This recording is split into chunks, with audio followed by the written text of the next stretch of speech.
Bonjour à tous. La capitale Yaoundé s'est réveillée avec un dispositif sécuritaire inhabituel mis en place dans certains grands carrefours de la cité capitale. Cette mobilisation des ressources logistiques et humaines de la gendarmerie nationale et des forces anti-émeutes est une décision du gouvernement après avoir dénoncé l'organisation d'un mouvement insurrectionnel pour renverser les institutions démocratiquement élues. Selon la nouvelle expression, le mouvement pour la renaissance du Cameroun a été placé sous haute surveillance dans les villes de Douala, Bafoussam et Yaoundé. Le ministre de l'administration territoriale a instruit les gouverneurs de mettre hors d'état de nuire toute personne qui oserait suivre le mot d'ordre de manifestation lancé par le professeur Maurice Kamto. À travers ces multiples sorties médiatiques, le gouvernement promet d'écraser les manifestations selon le quotidien Le Jour. Selon les journaux Émergence et The Guardian Post, ces différentes prises de position gouvernementales traduisent plutôt la panique au sein du sérail.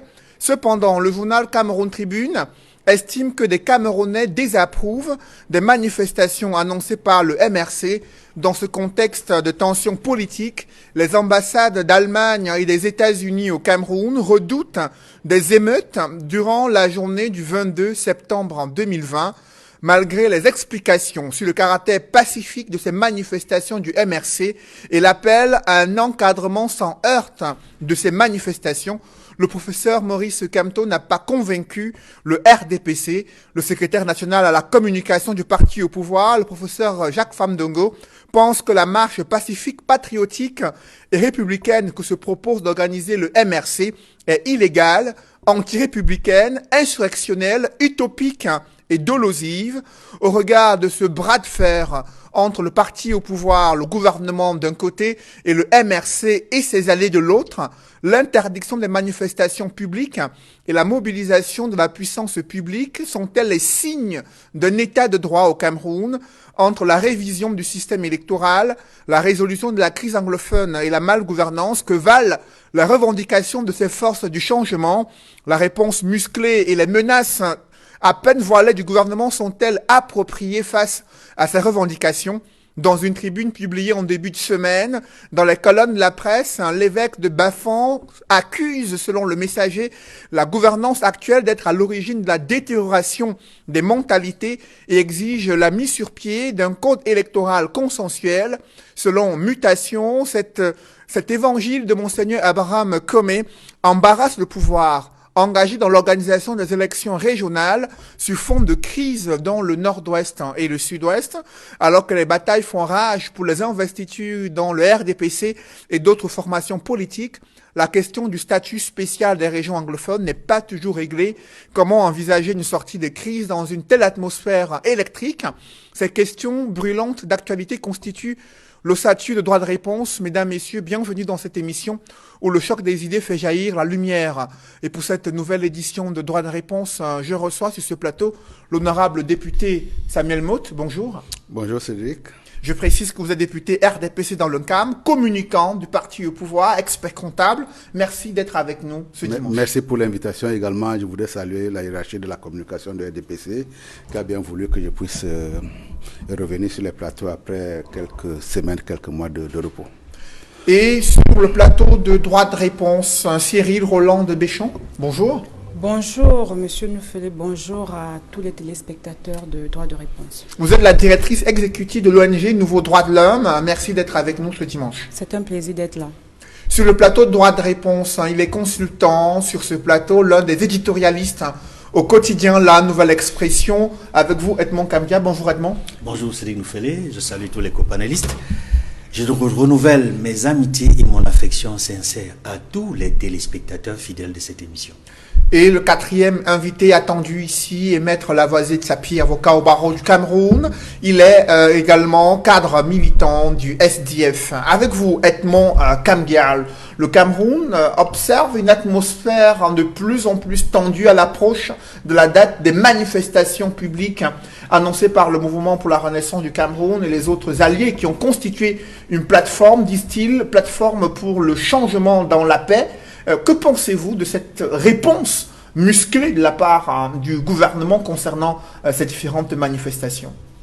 D'abord, ce n'est pas une surprise, parce que ce n'est pas la première fois que le gouvernement prépare une réponse semblable lorsque l'opposition, ou alors certaines formations politiques de l'opposition, décident ou envisagent des marches pacifiques.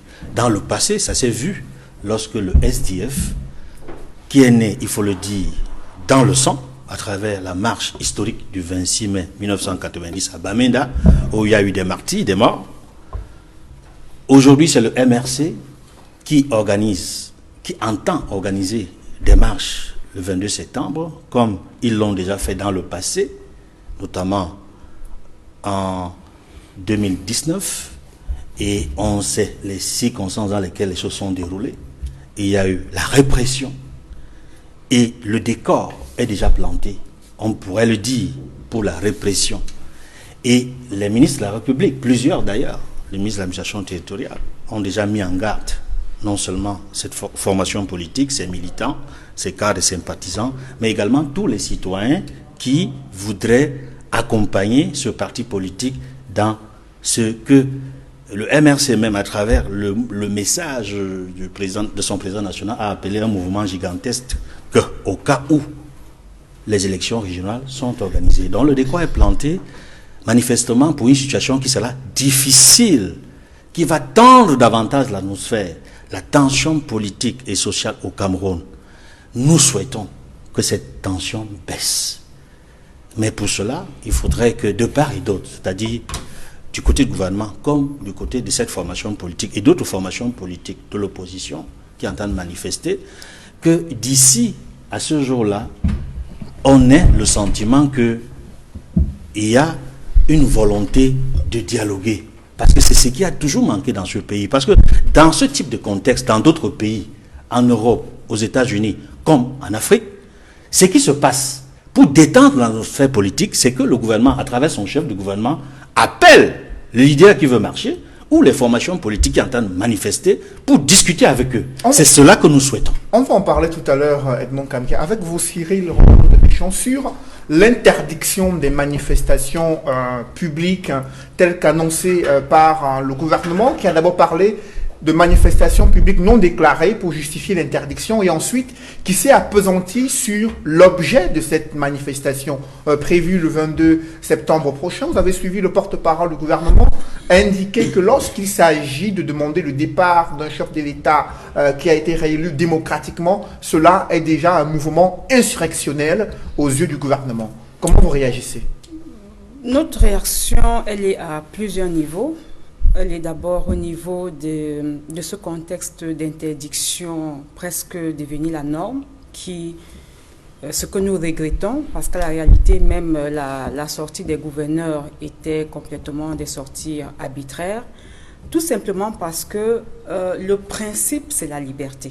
Donc, il ne faut pas qu'on l'oublie. Quand le principe, c'est la liberté, et que des autorités administratives, en l'occurrence des gouverneurs, disent que les manifestations sont interdites, avant de dire que si elles ne sont pas déclarées, ça veut dire qu'on met entre parenthèses, on fait fi, n'est-ce pas, du principe constitutionnel qui est à la liberté.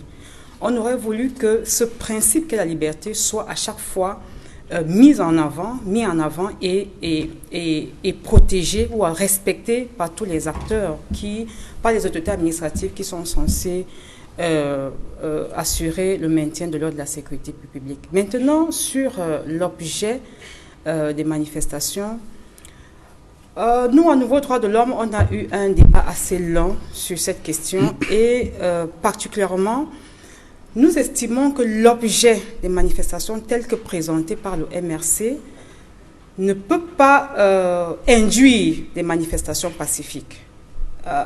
Je tiens à rester assez... Il faut que nous soyons assez lucides les uns et les autres dans ce que nous disons et dans ce que nous faisons.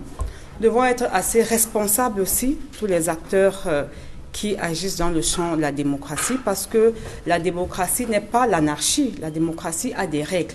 Et dans ces règles-là, tout le monde doit pouvoir se soumettre à un certain nombre de principes et des règles établies. C'est pour cette raison que des organisations, nous sommes 5 ou 6, avoir entrepris de faire une lettre, de prendre position officiellement sur cette question-là pour dire que si le principe des libertés fondamentales et donc de liberté de réunion et de manifestation, c'est un principe établi. Il faut en même temps que ce principe ne soit pas perverti parce que dans les contextes, dans les conventions et traités internationaux, par exemple, vous savez que l'État a l'obligation d'assurer le maintien de l'ordre et l'État aussi a l'obligation, bien entendu, de reconnaître la liberté de manifestation, mais il y a des dispositions d'exception qui prévoient que si l'État a des raisons de croire que la manifestation que vous projetez peut nuire, n'est-ce pas, à l'ordre public, ou alors peut attenter à la liberté des autres, le pouvoir est dans le régime, le total est dans son rôle. Pourquoi est-ce que ça atteint aux libertés des autres? Tout simplement parce qu'il y a quand même des populations au Cameroun qui sont allées aux urnes en 2018, y compris ces leaders de l'opposition, et qui ont désigné le président en place comme étant le président qui était leur choix, qui est donc le président de la République. Donc, difficile de comprendre comment est-ce que on a librement accepté un processus électoral auquel on a même d'ailleurs participé, et par la suite estimé que ce président doit partir alors que nous consentons sur des principes, des bases électorales qui existent, même si par ailleurs on est d'accord sur le fait qu'il y a beaucoup de choses à faire. Donc, c'est la difficulté qu'il y a aujourd'hui avec c'est l'appel à manifestation du 22. L'appel à manifestation, et notez aussi que la Constitution dit clairement que personne ne peut s'arroger la souveraineté. Donc en l'état actuel, c'est le MRC qui parle. Donc ce n'est pas le peuple camerounais pris en tant que tel, de notre point de vue, qui est en train de parler, qui est en train d'appeler à la manifestation. Vous voyez qu'il y a beaucoup, il y a beaucoup de points qui peuvent créer vraiment des malentendus. Mais ce que nous voulons davantage, c'est d'appeler tous les acteurs à la responsabilité.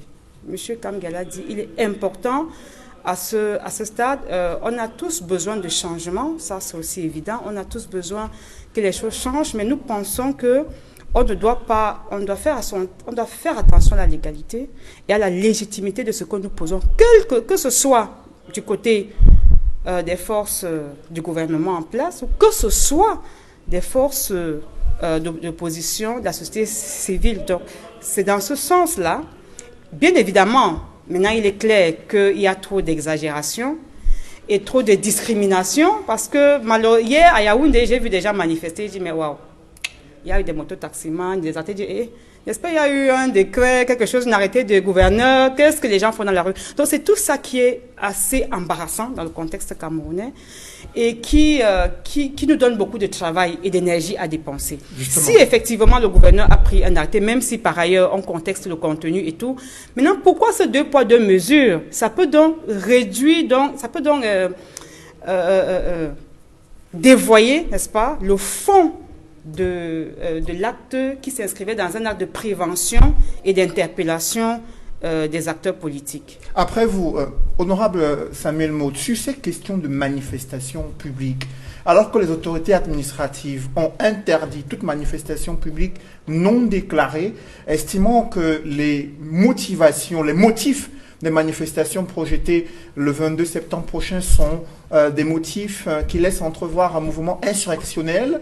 L'on a vu dans les villes de Douala et Yaoundé d'autres mouvements qui ont été tolérés, acceptés par les autorités administratives, qui visaient à soutenir le gouvernement et le régime en place et à bien sûr obscurcir les initiatives prises par ces leaders de l'opposition. Comment expliquer cette situation de 2 poids 2 mesures ?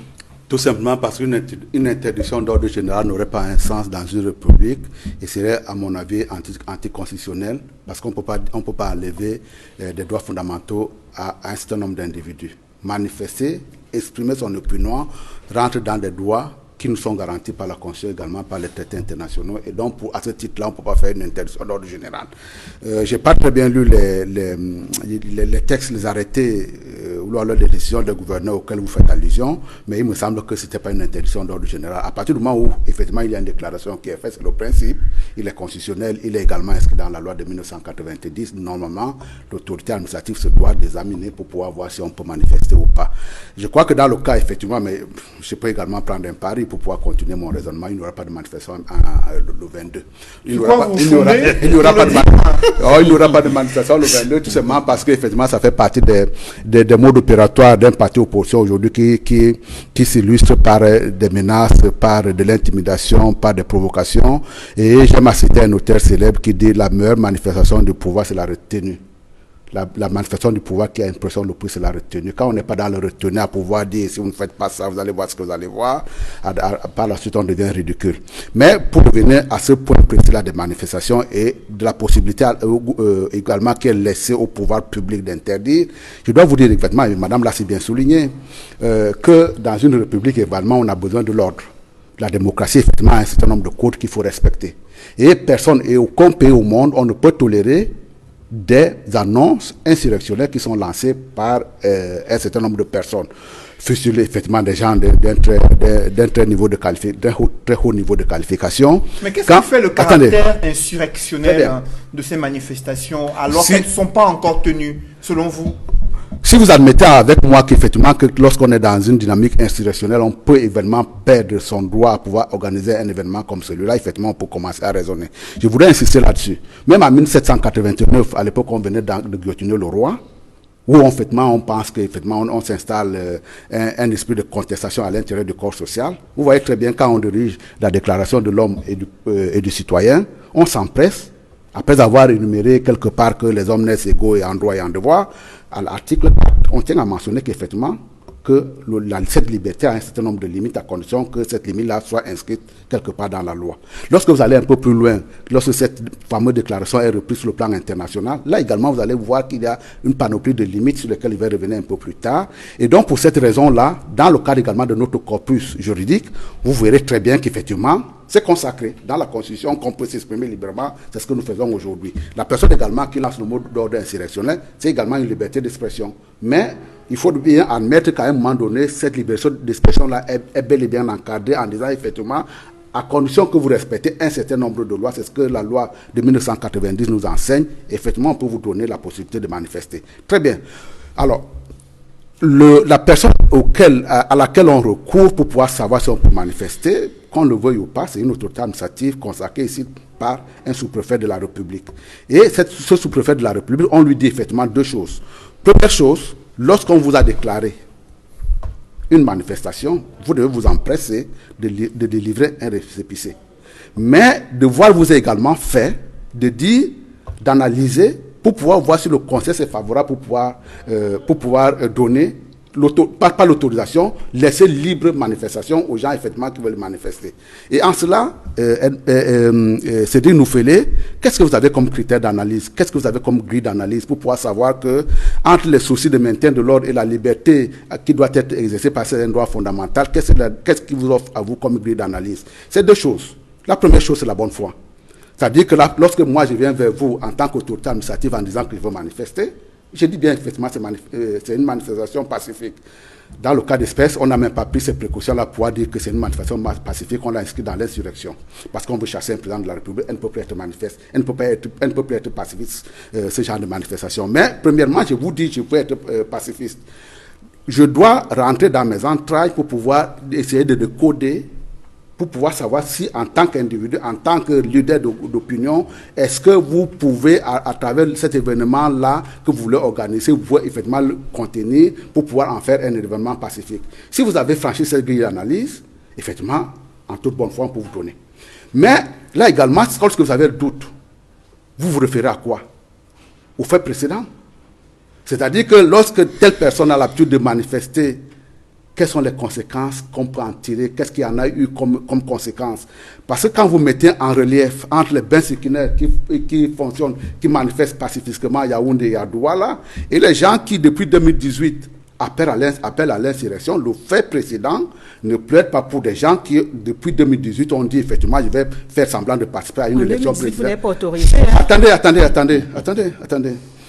j'ai fait semblant de participer à une manifestation et du coup, finalement, c'était juste pour, non pas à une manifestation, à une élection présidentielle, mais en réalité, le but du juge, c'était de dire, une fois qu'on a fait semblant de voter, à ce moment-là, on descend dans la rue pour pouvoir dire descendez parce que j'ai gagné. Le fait extérieur en ce qui concerne le MRC ne plaide pas. Et encore une dernière fois, au-delà de ce fait précédent-là, la bonne foi, elle est caractérisée. Vous citez les faits précédents, honorable Samuel Mo. Durant les manifestations organisées en janvier 2019 et en juin 2019, il n'y a eu aucune casse qui a été observée dans les villes de Douala. Il n'y a eu aucun mouvement exceptionnel observé. On a plutôt vu des arrestations musclées des militants de cette formation politique et le maintien en détention durant plusieurs mois. D'où vient donc le fait que vous estimez qu'il y a eu un précédent concernant les insurrections? Non, il y a un précédent et c'est pas parce que ça n'a pas marché que ça n'en fait pas un précédent. Je voudrais également que nous sommes parce que là tout à l'heure aussi vous avez ouvert l'émission en déclarant tout haut et fort qu'on a cadré toute la ville de Yaoundé. On est dans un milieu sensible dans lequel les procédures doivent être appliquées. C'est-à-dire que la procédure vous dit seulement quand il y a une menace, et là elle est réelle, même si elle ne lui donne pas beaucoup d'importance parce qu'il sait que les gens ne descendront pas, la personne qui gère en back-office l'ensemble de ces procédures, là il dit tout simplement, à partir du moment où il y a une menace quelque part, voilà ce que je dois dérouler comme arsenal. Et ce n'est pas parce que les gens sont dans les rues aujourd'hui que forcément ça est un événement majeur qui va se passer. Il sait très bien que si jamais il ne l'a pas fait et que les gens sont descendus, on va lui demander des comptes à lui. Donc peu importe, on ne lui demande pas son anticipation personnelle. Sur le plan des codes, on lui a tout simplement dit que lorsqu'il y a une menace, voilà ce qu'il faut faire. Et en ce qui concerne l'application de cette procédure, il fera l'essentiel. Même si par ailleurs, il a une option plus ou moins contraire par rapport aux conséquences que ça peut avoir, il appliquera tout de même la procédure. Et en ce qui concerne effectivement les événements de 2019, mais la demande également insurrectionnelle, l'appel à l'insurrection était réel. Et ce n'est pas parce qu'on s'est retrouvé deux dans la rue et que ça n'a pas pris, le feu n'a pas pris, que forcément on va dire qu'effectivement dans ce cas-là on n'a pas manifesté. Et encore une dernière fois, en ce qui concerne, pour pouvoir arrêter là-dessus, les descentes de 2019, on ne peut pas dire que non plus que ça a été d'un pacifisme absolu, hein, puisque vous allez également dénombrer qu'il y a des gens pareils qui ont été blessés, et donc on doit éviter effectivement qu'on en arrive à blesser un certain nombre de citoyens, surtout des citoyens de l'opposition. Après vous, on accueille sur ce plateau Maître Lavoisier de Sapi, bonjour. Bonjour Cédric, bonjour à tous les téléspectateurs d'Equinox Télévision et surtout de droit de réponse. Vous êtes avocat au barreau du Cameroun, vous êtes cadre militant du SDF, vous suivez de près cette atmosphère politique tendue au Cameroun. Le secrétaire national à la communication du RDPC estime que la marche qui est organisée par le MRC est une marche anti-républicaine, illégale. Pour lui, celui qui appelle au départ par la rue d'un président de la République légal et légitime est un hors-la-loi. Selon le professeur Jacques Famdongo, il faut chercher à conquérir le pouvoir par les urnes et non pas des raccourcis antidémocratiques.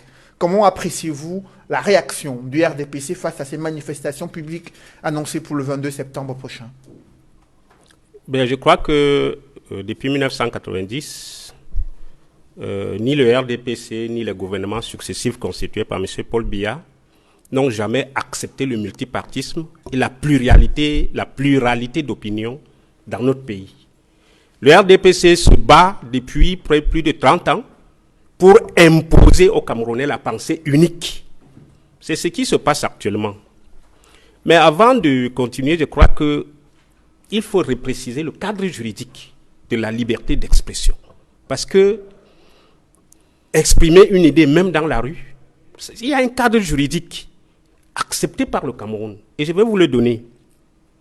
La Déclaration universelle des droits de l'homme dit à l'article 19, « Tout individu a droit à la liberté d'opinion et d'expression, ce qui implique le droit de ne pas être inquiété pour ses opinions, celui de rechercher, de recevoir et de répandre sans considération de frontières les informations et les idées par quelque moyen d'expression que ce soit. » Ça, c'est l'article 19. L'article 20 de la Déclaration universelle des droits de l'homme va dans le même sens. Toute personne a droit à la liberté de réunion et d'association. Je voudrais relever que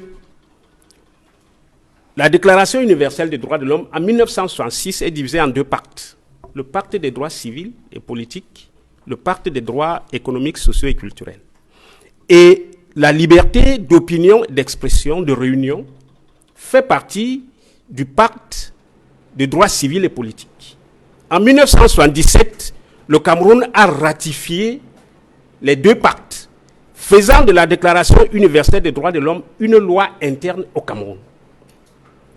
Vous avez ensuite la Déclaration universelle, la Déclaration africaine des droits de l'homme et des peuples, qui reprend les mêmes droits que la Déclaration universelle des droits de l'homme. Et en 1981, le Cameroun a ratifié la Charte africaine des droits de l'homme et des peuples, faisant de la Charte africaine, qui reprend cette liberté d'association, une loi interne à notre pays. Vous avez enfin la Constitution du Cameroun, qui dit au préambule de la Constitution de 1996, celle qui est en vigueur au Cameroun, affirme son attachement aux libertés fondamentales inscrites dans la Déclaration universelle des droits de l'homme. La Charte africaine des droits de l'homme et des peuples et toute convention internationale y relative est dûment ratifiée.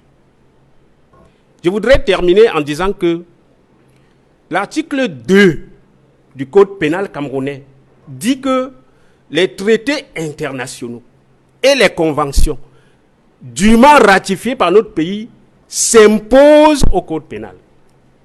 En d'autres termes, les conventions nationales, lorsqu'on regarde la hiérarchie des normes juridiques, les conventions internationales sont supérieures à toutes les lois internes.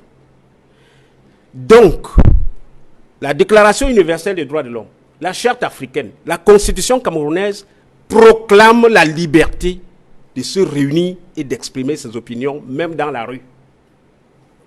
La loi de 1990 sur la liberté de réunion et d'association, sur la liberté de réunion et de manifestations publiques, dit à l'article 2 que les réunions et manifestations publiques, quel que soit l'objet, sont libres.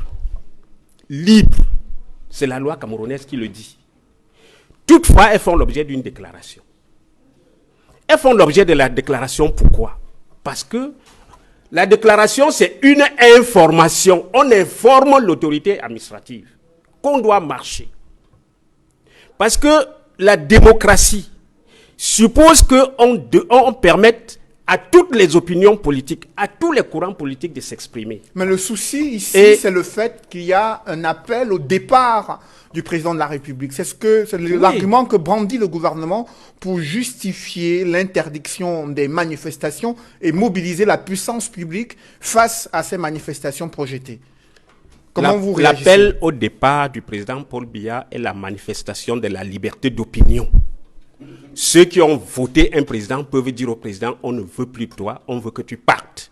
C'est une liberté d'expression. Et on ne vous a pas dit que ceux qui réclament le départ de Paul Biya ont pris les armes pour dire qu'on s'en va le chasser. On ne vous a pas dit que ces gens, ils ont des chars d'assaut. On ne les a pas vus avec des machettes. C'est la parole.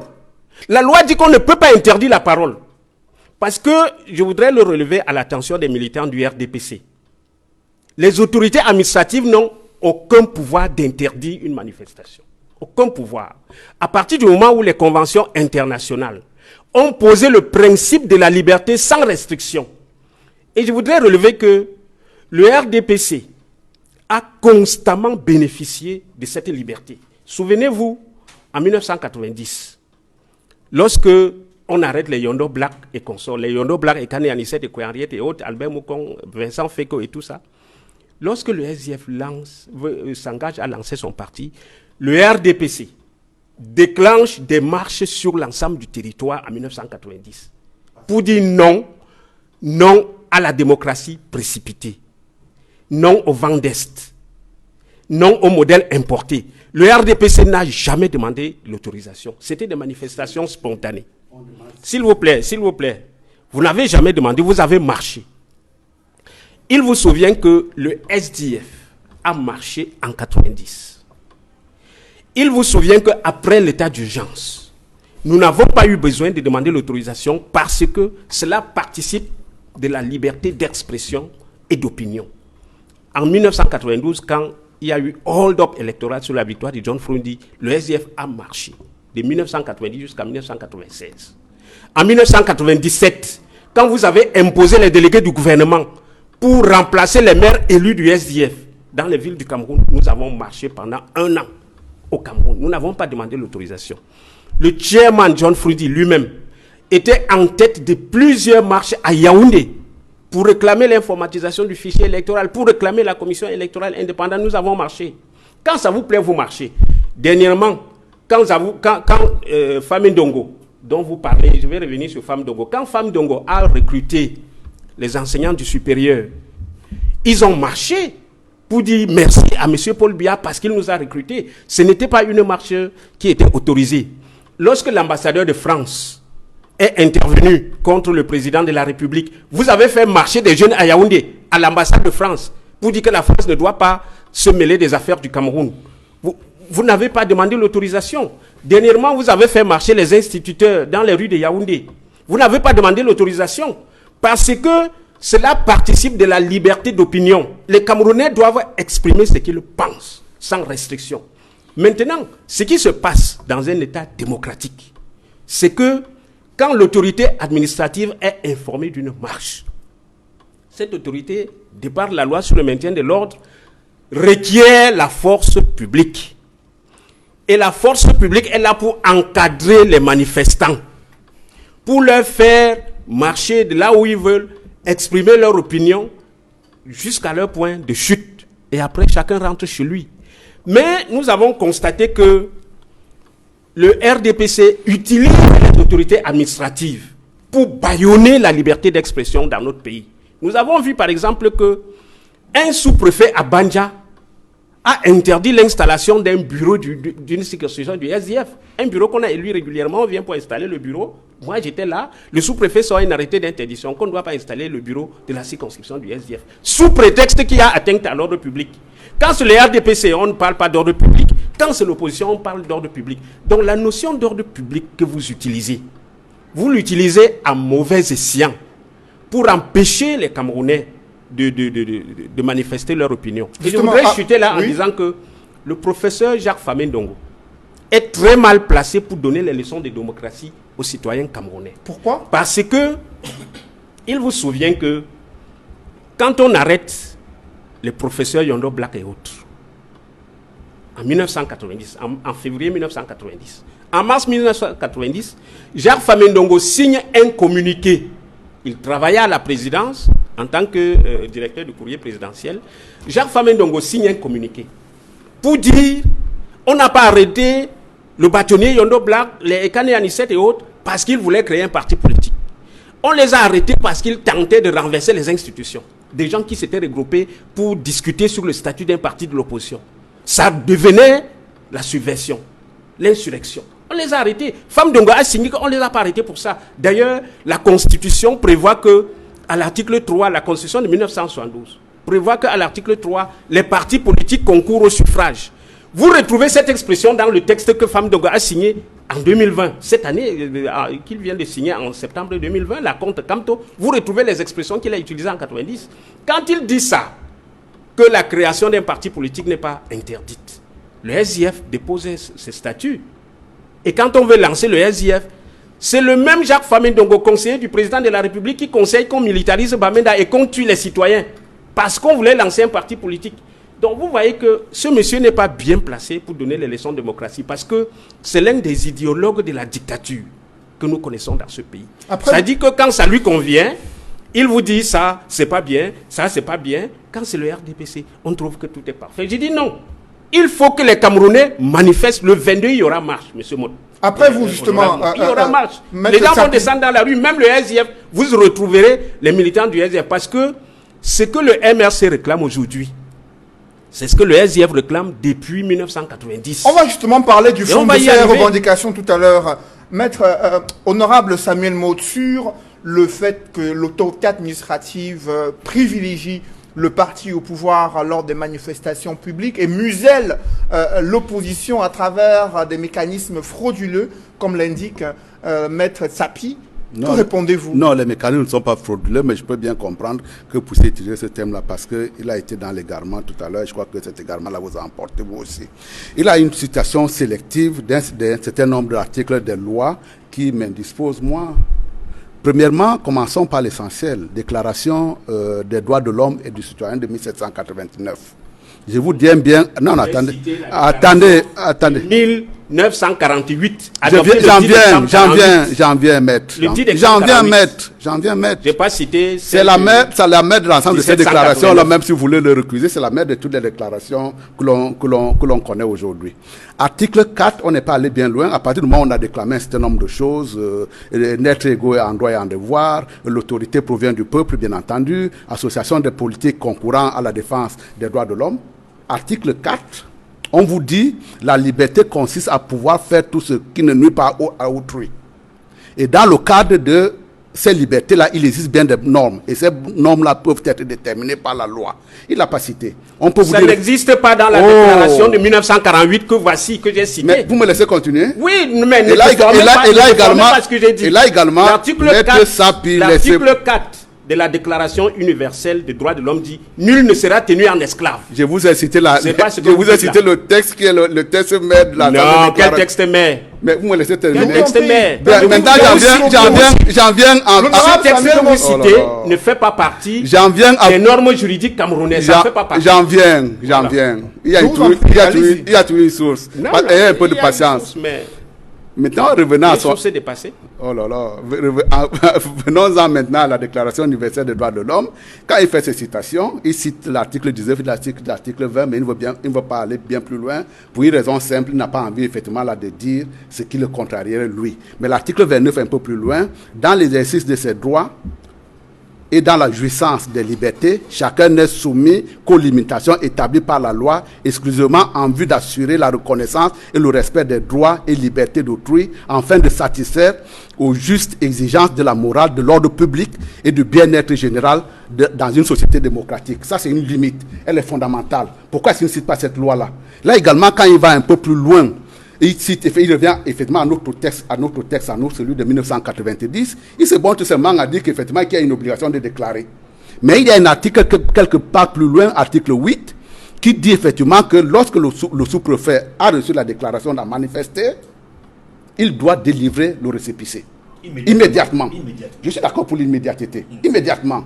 Mais lorsque, après avoir étudié le dossier, et qu'il voit effectivement que ça peut poser un problème, il a deux choix.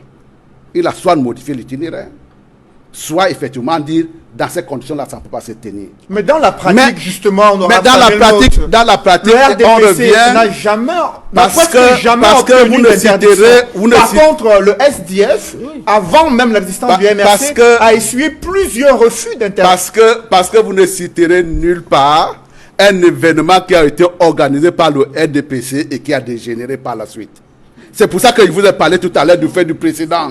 Également du fait de la bonne foi. Parce que là également, il n'est pas de bonne foi, Maître Sapier. Quand il dit effectivement que les gens qui ont été arrêtés dans le cadre de cette quête de liberté-là, dont nous sommes les principaux bénéficiaires aujourd'hui, notamment les Yondo Black et autres, et Nidion Fondo également, je peux le citer, il ne vous dit pas qu'à cette époque-là, au moment où ces mouvements-là sont organisés, il est bien inscrit que nous sommes dans un régime à parti unique.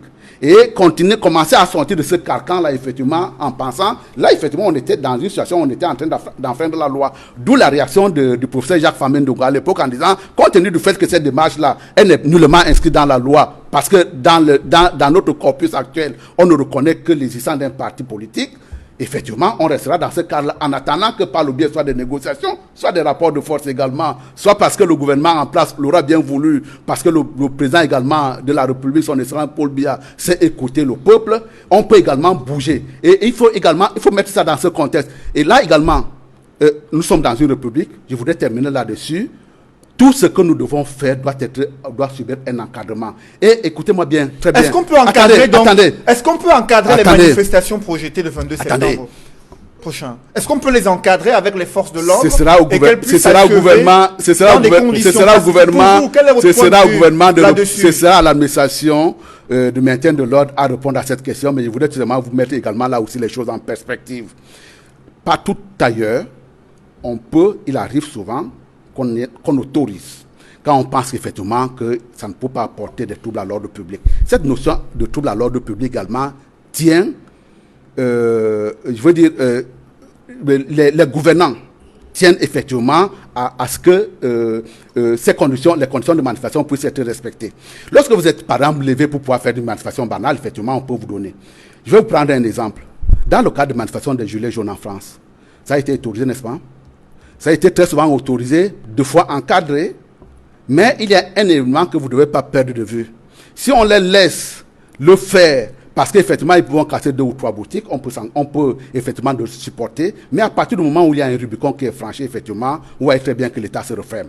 Une toute petite phrase qui a été prononcée par un manifestant à l'époque, qui s'appelle Éric Drier. On lui dit, mais vous avez été à proximité de l'Élysée. Qu'est-ce que vous entendez faire là-bas? Il a dit, avec le français, on lui connaissait, mais on était là-bas parce que si on était arrivé, on rentrait dedans. Le simple fait d'avoir dit à l'intérieur sur une chaîne de télévision que si on arrive à proximité de l'Élysée, on rentre dedans, ça lui a valu une condamnation à 15 mois avec sursis. Mais il a été tout de même condamné. Lorsque vous avez également des syndicalistes qui se lèvent demain ou après-demain pour pouvoir revendiquer leurs droits, à condition que ça n'ait pas un ralent, je veux dire, insurrectionnel, on peut voir. Mais quand vous avez une manifestation en face de vous, où on vous dit de manière assez claire que nous allons là pour renverser des institutions, ça ne peut plus être une manifestation banale, que ce soit au Cameroun, que ce soit en France, que ce soit aux États-Unis, que ce soit en Grande-Bretagne. Parce que là, écoutez-moi très bien. Mais écoutez, on avait essayé également à Éric Drier de barrer des voies, parce qu'on a étudié là aussi, on a sorti des chars d'assaut pour pouvoir barrer des voies, mais il est parti tout simplement ce qui lui a été reproché, c'est d'avoir dit sur CNews, si nous étions arrivés à proximité de l'Élysée, nous serions rentrés dedans. Le simple fait de dire nous serons rentrés dedans à l'intérieur de l'Élysée lui a valu une condamnation. Il ne faut pas perdre ça. Après vous, honorable Samuel Motte, Cyril Roland Béchon, sur l'attitude d'autorité administrative face aux organisateurs de manifestations publiques, notamment ceux qui sont des partis politiques de la société civile et qui ont des revendications politiques. Comment appréciez-vous cette attitude-là? Non, la notion d'ordre public est complètement galvaudée. Monsieur Motte est en train d'essayer de démontrer une chose qui est difficile à comprendre. C'est-à-dire que même un schéma, on n'arrive pas à comprendre. Ce qui est établi au Cameroun, et tout le monde le sait, ce sont les faits. C'est une liberté qui est appréciée différemment selon que ceux qui demandent à manifester sont proches. Ou pas? Je vous ai écouté assez religieusement, oui, voilà. Je vais le faire selon que vous êtes assez proche du pouvoir en place, ou alors que vous avez une autre votre expression qu'elle soit différente, n'est-ce pas, ou soit antagoniste aux politiques, ou alors qu'il soit pour critiquer ce qui est en train d'être fait. Quand M. Motte dit que le RDPC n'a jamais organisé une manifestation qui a dégénéré, je suis désolé, sauf s'il ne dit pas au Cameroun. Le RDPC n'aurait jamais dû organiser le meeting qu'il a organisé le 8 décembre 2017 à Bamenda, où tout le monde avait alerté sur le fait qu'il ne fallait pas y aller, il ne fallait pas le faire, parce que le contexte, les tensions dans la région au nord-ouest à Bamenda n'était pas vraiment adéquat pour qu'on fasse un meeting de ce genre. Monsieur, vous laissez-moi finir. Le RDPC y est allé. Et ce qui s'est passé, c'est passé. La violence a repris en raison de ce fait antérieur, là, on n'a plus jamais organisé. L'autre chose, c'est qu'en 2013, lorsqu'on prépare les élections municipales et locales, notez qu'à nouveau dans l'ordre, nous faisons le monitoring chaque fois processus électoral.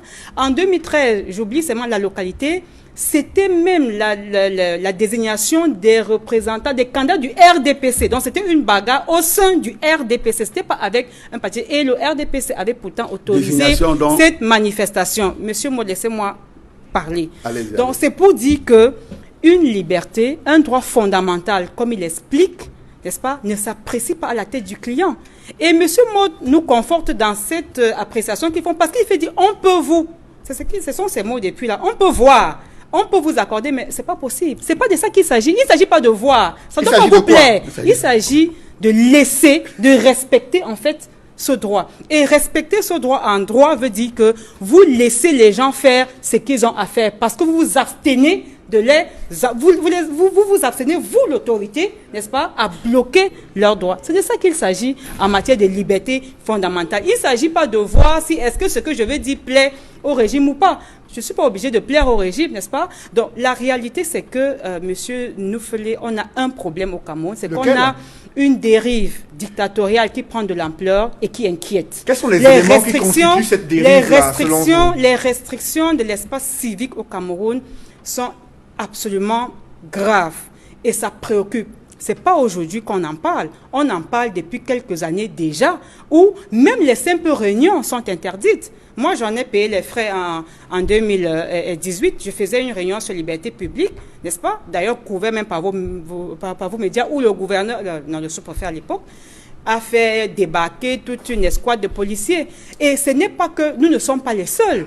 Il y a toutes les organisations civiles ne peuvent plus se réunir à Yaoundé quand ce n'est pas dans votre siège. Quand vous annoncez déjà que je vais à tel endroit, d'abord on appelle l'hôtel pour dire qu'on ne veut pas voir ces gens-là dans votre hôtel, sinon on va vous envoyer les impôts. Tous les moyens de pression sont bons. C'est-à-dire que quand vous avez mal à la décision, c'est que tout est fait pour empêcher, n'est-ce pas, les citoyens de s'exprimer. Et c'est absolument dommage. Ce n'est pas ça la Constitution du Cameroun. Ce n'est pas ça la loi de 90. Il faut bien qu'on remette la balle au centre. Maintenant, il peut y avoir, comme M. Mott l'a dit, des exceptions. Oui, c'est la loi. La loi, bien entendu, elle établit des principes, elle établit aussi des exceptions. Mais il faut que le principe soit respecté. Je l'ai dit à l'entame, le principe, c'est la liberté. Le principe, ce n'est pas de dire que sont interdites jusqu'à nouvel ordre ou jusqu'à si. On a besoin de rappeler la loi à ceux qui connaissent la loi. Donc, ce n'est pas autre chose qu'une menace claire et nette. Il faut qu'on mette les mots sur chaque citoyen et pour pouvoir déplorer et faire avancer. Le MRC a demandé à marcher.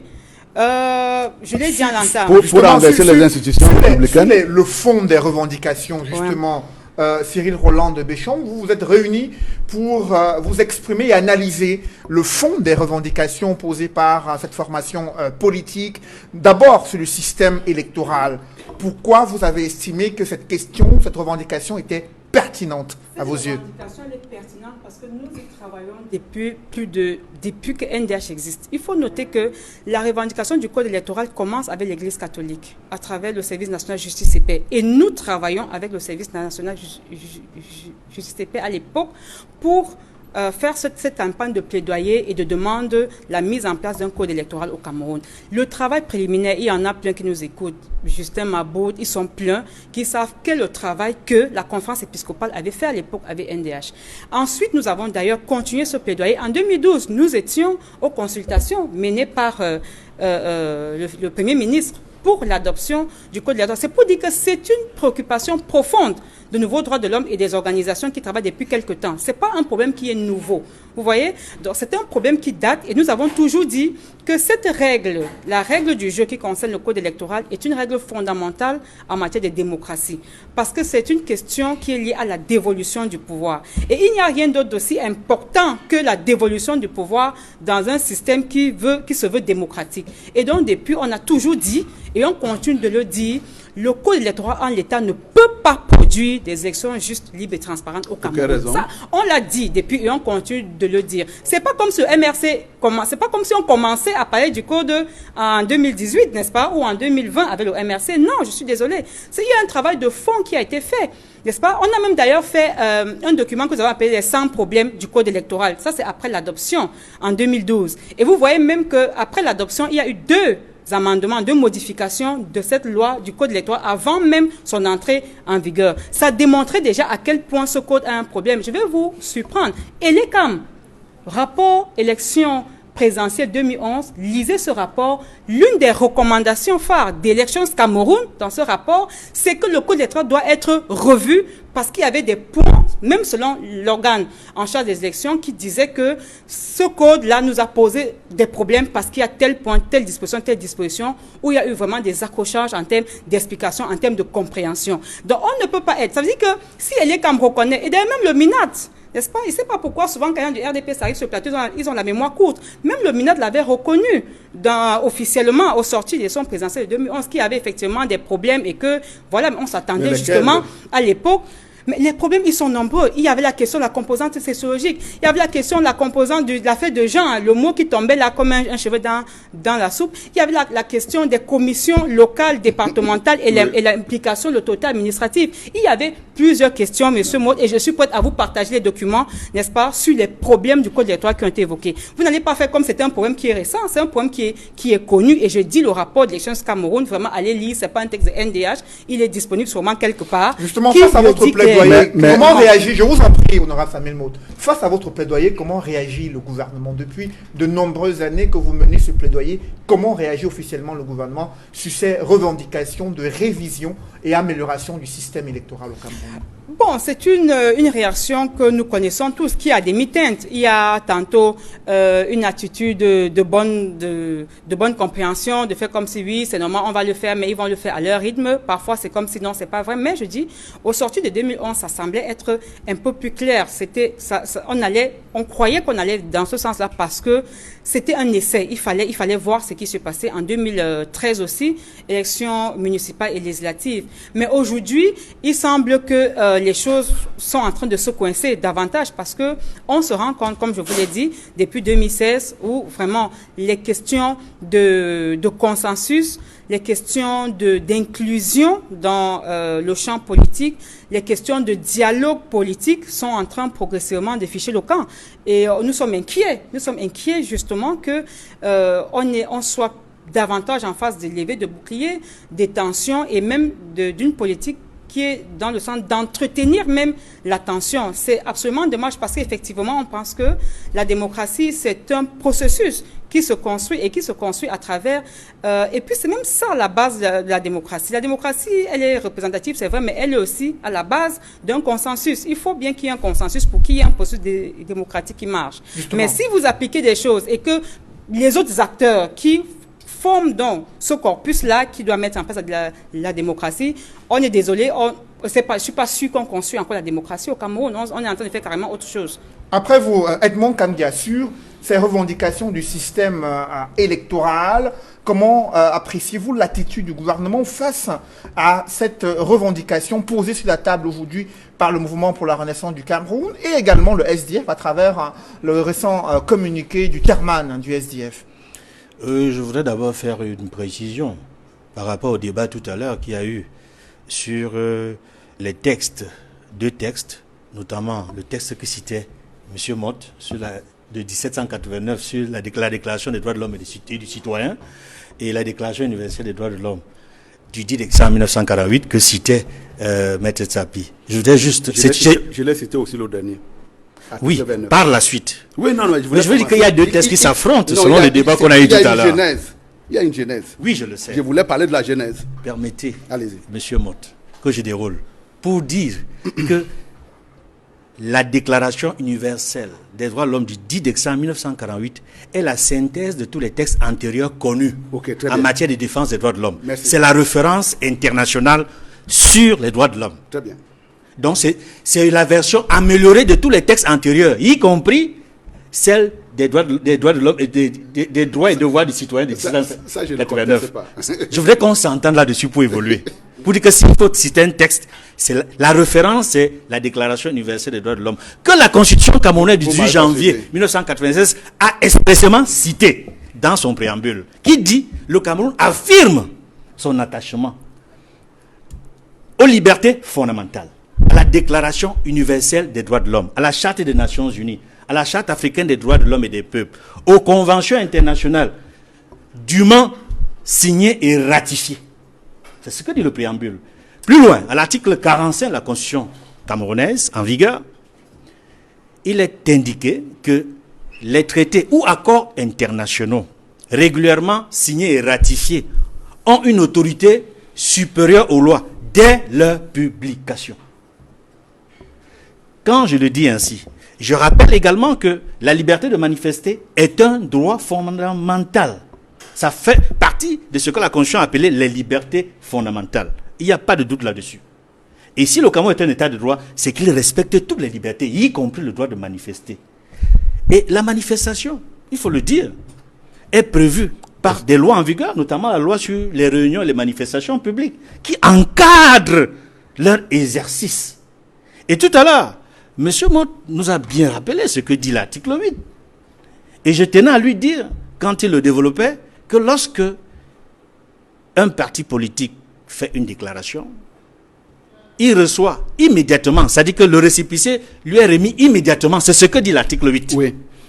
Et comme M. Motte l'a également dit par la suite, il y a deux possibilités. L'autorité administrative, notamment le sous-préfet compétent, a la possibilité de modifier l'itinéraire. Si l'itinéraire prévu par les organisateurs ne correspond pas aux prérogatives qui vont dans le sens de la notion que vous avez invoquée tout à l'heure de l'ordre public ou de maintien de l'ordre, qui est une notion, il faut le dire, très floue, élastique, Elle existe. utilisée. Non, elle existe. Je suis juriste, monsieur Mott. Bien Je sûr. dis qu'elle existe. Oui, bien sûr. C'est pour cela qu'elle est invoquée, y compris dans les textes de loi. Oui. Mais je dis que c'est une expression élastique, qui est floue, qui n'est pas précise. Ça, je le dis en tant que juriste. Et nous avons l'impression que les autorités administratives l'utilisent à leur convenance et dans un sens liberticide. Et il faut le dire également, l'autre possibilité, c'est que l'autorité administrative, en dehors de la possibilité de modifier l'itinéraire et d'encadrer, Oui, interdit. peut interdire. Mais là, il faut notifier. Et l'expérience nous a montré que chaque fois que c'est interdit, il n'y a pas la notification qui suit. Et permettez que je déroule, monsieur Mott. Si. Je n'ai pas terminé. Allez-y, allez-y. Ce sont des préalables importants pour répondre à la question que pose monsieur Noufélé. Le Cameroun est-il dans un état d'urgence? La réponse est non. Le Cameroun est-il sous état d'exception? La réponse est non. Le décor que l'on voit planter déjà à Yaoundé et qui s'annonce à Douala et à Bafoussam ne correspondent pas à un cadre juridique normal où le Cameroun, où les Camerounais doivent exercer librement leur liberté fondamentale. C'est un décor qui ressemble à un pays dans l'état d'urgence ou dans un état d'exception. Je tenais à le dire. Je n'ai pas terminé, monsieur Mott. On a eu le même Je vous décor. en Je n'ai prie, pas terminé, honorable On monsieur a eu Samuel le Mott. même décor aux Je vous en Champs-Élysées. prie, honorable Samuel Modi. Je suis au Cameroun, je ne suis pas aux Champs-Élysées. Je parle des lois camerounaises. Je parle des textes, accords, traités internationaux dûment signés, ratifiés par le Cameroun, Très qui bien. font partie et qui ont même une autorité supérieure à nos lois. Article 45 de la Constitution. Je le rappelle pour que vous le compreniez, monsieur Mott. Je parle du Cameroun et des textes que nous avons dûment ratifiés et Calmez-vous, signifiés. Edmond. Et je dis que ce décor ne correspond à l'état d'urgence, à l'état d'exception, Non. et non pas dans un cadre normal. Mais le gouvernement justifie cette mobilisation par les risques d'un mouvement insurrectionnel projeté par le mouvement pour la renaissance du Cameroun. Est-ce que l'argument visant à contrecarrer un mouvement insurrectionnel peut justifier cette mobilisation des ressources logistiques de la gendarmerie nationale et des forces anti-émeutes dans ces villes? Si nous étions, comme je le dis tantôt, dans un cadre d'état d'urgence ou d'état d'exception, on comprendrait ces mesures exceptionnelles. J'ai dit, on comprendrait ces mesures exceptionnelles. Mais nous ne sommes pas dans un cadre d'état d'exception ni d'état d'urgence. Plus grave, des gouverneurs, à la suite du ministre de l'administration territoriale, ont pris des textes visant à interdire des manifestations publiques en violation de la Constitution. Parce que ces textes sont anticonstitutionnels. Pourquoi? Parce que la loi donne la compétence exclusive à une autorité administrative qui s'appelle le sous-préfet. Lui seul peut changer l'itinéraire ou interdire et notifier. C'est ce que dit l'article 8 de cette loi. Mieux, c'est l'autorité administrative compétente, c'est-à-dire que compétente territorialement, ne peut le faire que lorsqu'il a reçu la déclaration. C'est-à-dire que tant qu'il n'a pas reçu la déclaration, il n'est pas fondé à poser un acte. Il reçoit la déclaration, il apprécie et il décide. Soit il remet le récépissé, soit il l'interdit. C'est le sous-préfet, ce n'est pas le gouverneur, ce n'est pas le préfet, je le précise. Parce que nous avons assisté il y a quelques jours, dans la Sanaga maritime, à un événement qui s'est déroulé alors que les autorités administratives avaient interdit toute manifestation publique. Nous avons vu le secrétaire du comité central du RDPC violer allègrement la loi. Alors que l'autorité administrative de la Sanaga maritime, le sous-préfet du coin, ont interdit les manifestations. Il a violé cette interdiction. Il allait organiser un événement du côté d'Équiterre avec une tendance de l'UPC qui est membre du G20. C'est-à-dire, cette tendance de l'UPC qui a accompagné le RDPC dans sa campagne électorale pour l'élection du président Paul Biya en 2018. Je dis bien en violation de la loi. On peut le vérifier. Allez le vérifier. Cela montre que ce qu'on a souvent dit sur ce plateau, c'est-à-dire la confusion et l'amalgame entre l'État et le parti et le RDPC, ça se vérifie. Je vous dis, M. Jean Kouete est allé en violation de la loi faire un événement, organiser un événement, certes, pour adouber, pour soutenir le membre de l'UPC qui faisait cet événement le 13 septembre à l'occasion de cet événement qui rappelle la mort de Oumyombe, dans un cadre où l'autorité administrative a interdit toute manifestation. Mais M. Kamgia, vous oubliez de dire que même le membre de l'UPC, ceux qui ont organisé cette affaire-là, Oui. sont des personnes illégitimes. Tout à Il y a fait. une décision J'allais en de arriver. justice au Cameroun Oui. qui ne reconnaît pas ce monsieur Comme secrétaire général, oui. Robert Bapol Lipote n'est pas secrétaire général de l'UPC depuis la dernière décision de justice du même pays. du tribunal administratif Bon, mais là, du vous- centre là, de vous- Yaoundé. là, vous sortez De Yaoundé. bien, vous sortez Donc, bien. donc c'est une double violation. C'est-à-dire le RDPC, pas son secrétaire général, a violé la loi, accompagnant son compère, qui lui aussi a violé la loi, parce qu'il n'avait plus qualité pour agir en ce nom à cet endroit où il se trouvait. Ces préalables sont importants, M. Noufeli, pour comprendre que le gouvernement, quand ça l'arrange, il viole ses propres lois. Il viole les propres lois du Cameroun, à travers le RDPC, à travers l'événement que j'ai cité. Mais les autres doivent absolument respecter la loi. Et on soupçonne même les autres des choses qu'ils n'ont pas encore commises, ou qu'ils n'ont peut-être même pas l'intention de commettre, en interdisant a priori un événement pour lequel ils n'avaient même pas encore déposé la déclaration pour que l'autorité exclusivement compétente puisse se prononcer, le sous-préfet et personne d'autre. Ce sont des déclarations liminaires importantes quand on est dans un état de droit, M. Noufeli. Et sur le fond des revendications posées par cette formation politique, notamment le système électoral, on a suivi Monseigneur Abraham Komé qui lui aussi s'est prononcé déplorant un système électoral taillé à la mesure de ceux de l'élite dirigeante du Cameroun et peu favorable à l'éclosion et l'alternance démocratique. Qu'est-ce que vous en pensez? J'ai Edmond Kamgia. beaucoup apprécié la sortie de l'évêque de Bafang, Monseigneur Abraham Komé. Il est par ailleurs président de la conférence épiscopale nationale du Cameroun. Et il est bon que dans un contexte comme celui-ci, que des autorités morales puissent parler, puissent réagir pour apaiser. Et c'est ce qu'il a fait. Malheureusement, il a été soit mal compris, soit le ministre chargé de l'enseignement, le secrétaire national de la communication du RDPC a voulu lui faire dire ce qu'il n'a pas dit. C'est un éveilleur de conscience, monsieur Abraham Komé, parce que tout ce qu'il dit est fondé par rapport au processus électoral. Il est important dans un pays que le système électoral soit réformé de manière consensuelle. Je prendrai des exemples dans des pays amis, à côté, voisins, où l'absence du toilettage du code électoral a créé des situations désastreuses. Mais restons sur les revendications fondamentales du MRC et du SDF, parce qu'elles se rejoignent au moins en 2 points. 1. Le règlement de la crise anglophone. 2. La réforme consensuelle du système électoral. Et 3. Pour ce qui concerne le SDF, le débat sur la forme de l'État. Sur le système électoral, qui est fondamental, je rappelle que depuis plus de 20 ans dans ce pays, son éminence cardinal Christian Toumi a toujours dit, dans la majorité de ses interviews, que ce sont les élections mal organisées qui peuvent provoquer la guerre dans ce pays. Et nous voyons depuis quelque temps, à travers ce que le MRC a appelé depuis 2018 le hold-up électoral, ce que le SDF a appelé depuis 1992 le hold-up électoral, et ce qu'elle est quand même reconnaît depuis quelque temps dans ses derniers rapports, la nécessité de modifier un certain nombre de dispositions de code électoral pour que le processus électoral soit juste et équitable pour tous. C'est-à-dire que la plupart des acteurs politiques de l'opposition, la société civile et même l'Écam reconnaissent la nécessité de toiletter le système électoral ou au moins le code électoral. Je dis, on peut le vérifier dans les rapports de l'Écam. Ils insistent là-dessus.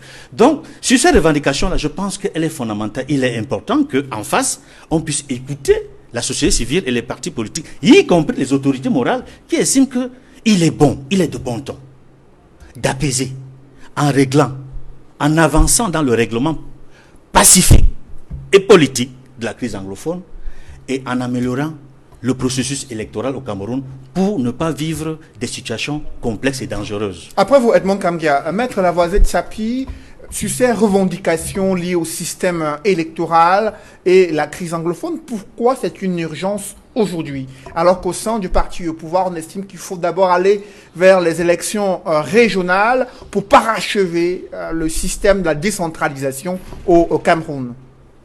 Je pense que le régime du RDPC est visiblement dans une logique insurrectionnelle. C'est le RDPC qui veut déclencher une insurrection au Cameroun. Ce n'est pas l'opposition. Et je vais revenir sur le débat juridique pour dire que malheureusement, il n'y a pas un avocat sur le plateau, pour dire que nous avons évoqué les textes internationaux qui proclament la liberté de manifestation. Edmond Kamgia a évoqué l'article 45 de la Constitution, qui dit que ces conventions internationales ont une valeur supérieure aux lois internes. Ça veut dire quoi? Ça veut dire que, et d'ailleurs, l'article 45 de la Constitution rejoint l'article 2 du Code pénal. Ça veut dire quoi? Ça veut dire que il est interdit à une loi interne de restreindre une liberté déjà proclamée par une convention internationale ratifiée par le Cameroun. Tout à fait. C'est interdit.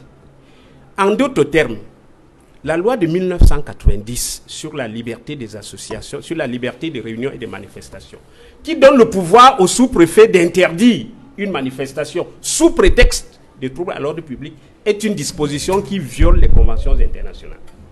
À partir du moment où ces conventions internationales ont une valeur supérieure aux lois, on ne peut plus appliquer la disposition, l'article 8 de la loi de 90 qui donne pouvoir au sous-préfet d'interdire une manifestation.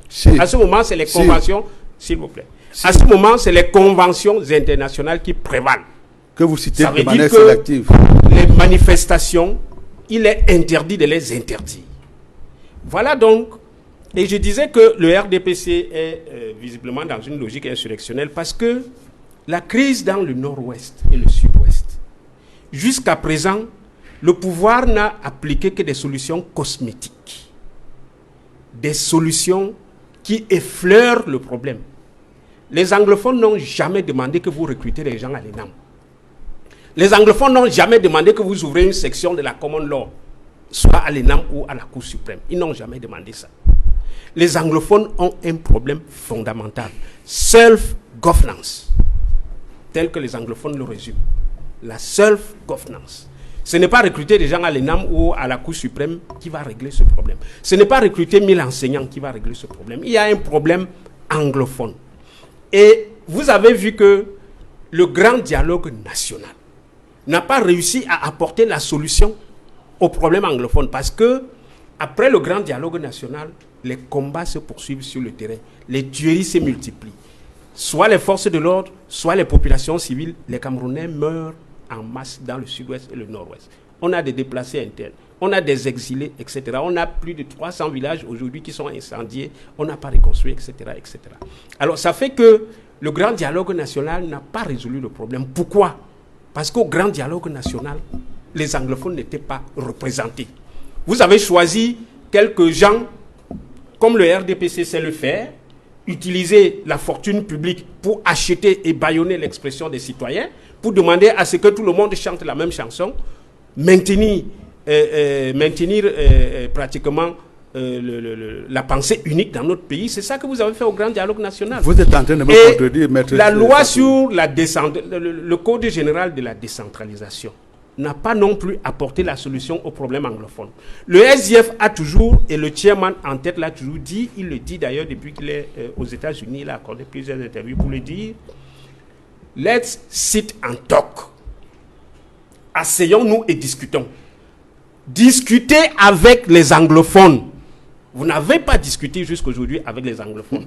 Et pour cela, je dis que c'est le RDPC qui est en train d'inciter le peuple camerounais à l'insurrection. Mais pour le gouvernement, le cadre de dialogue est permanent à travers les rencontres qu'il y a entre les ministres de la République et les représentants de ces populations dans le nord-ouest et le sud-ouest. Plusieurs missions ont été dépêchées dans cette partie du Cameroun pour rencontrer ces populations et recueillir leur avis transmis au président de la République. Il y a le coordonnateur du plan présidentiel pour la reconstruction du nord-ouest et du sud-ouest qui a discuté récemment avec les populations et qui a annoncé que leurs doléances ont été prises en compte dans ce plan de reconstruction pour le nord-ouest et le sud-ouest. Pour vous, est-ce que cela peut décrisper les tensions et permettre aux leaders politiques d'envisager sereinement l'avenir du Cameroun? Non, je ne le pense pas. Parce que ce plan de reconstruction, j'ai dit qu'on n'a pas adressé la question du fond de la question anglophone. La reconstruction du Nord-Ouest, vous reconstruisez pour qui?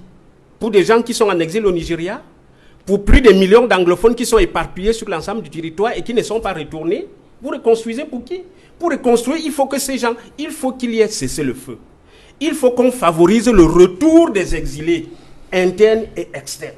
Il faut qu'il y ait la paix dans ces deux régions. À ce moment, vous pouvez sereinement engager des constructions. Vous allez construire pour des écoles qui ne vont pas fonctionner et qui vont même être détruites. Vous allez faire des ponts que les ambazoniens viendront détruire la nuit, etc., etc.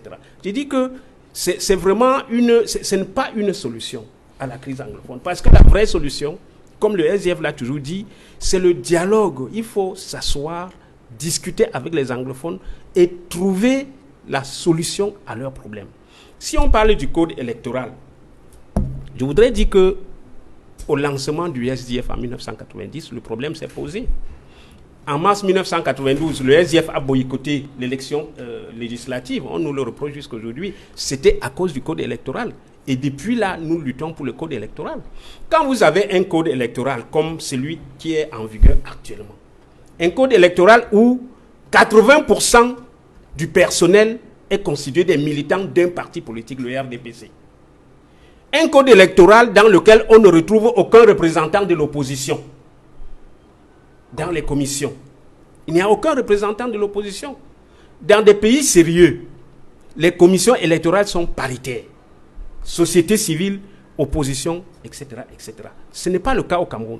Quand vous avez un code électoral où on vous dit, par exemple, que seul le procès verbal délègue en fait foi en cas de contestation. Et quand vous vous rendez compte que 80% du personnel, c'est les militants du RDPC, et on dit que le procès verbal qu'ils vont fabriquer, il n'y a que ça qui va faire foi. Misanga Nyamding, il y a un temps sur ce plateau, l'avait avoué. Nous bourrons souvent les unes. Nous fabriquons des procès verbaux. Misanga Nyamding l'a avoué sur ce plateau.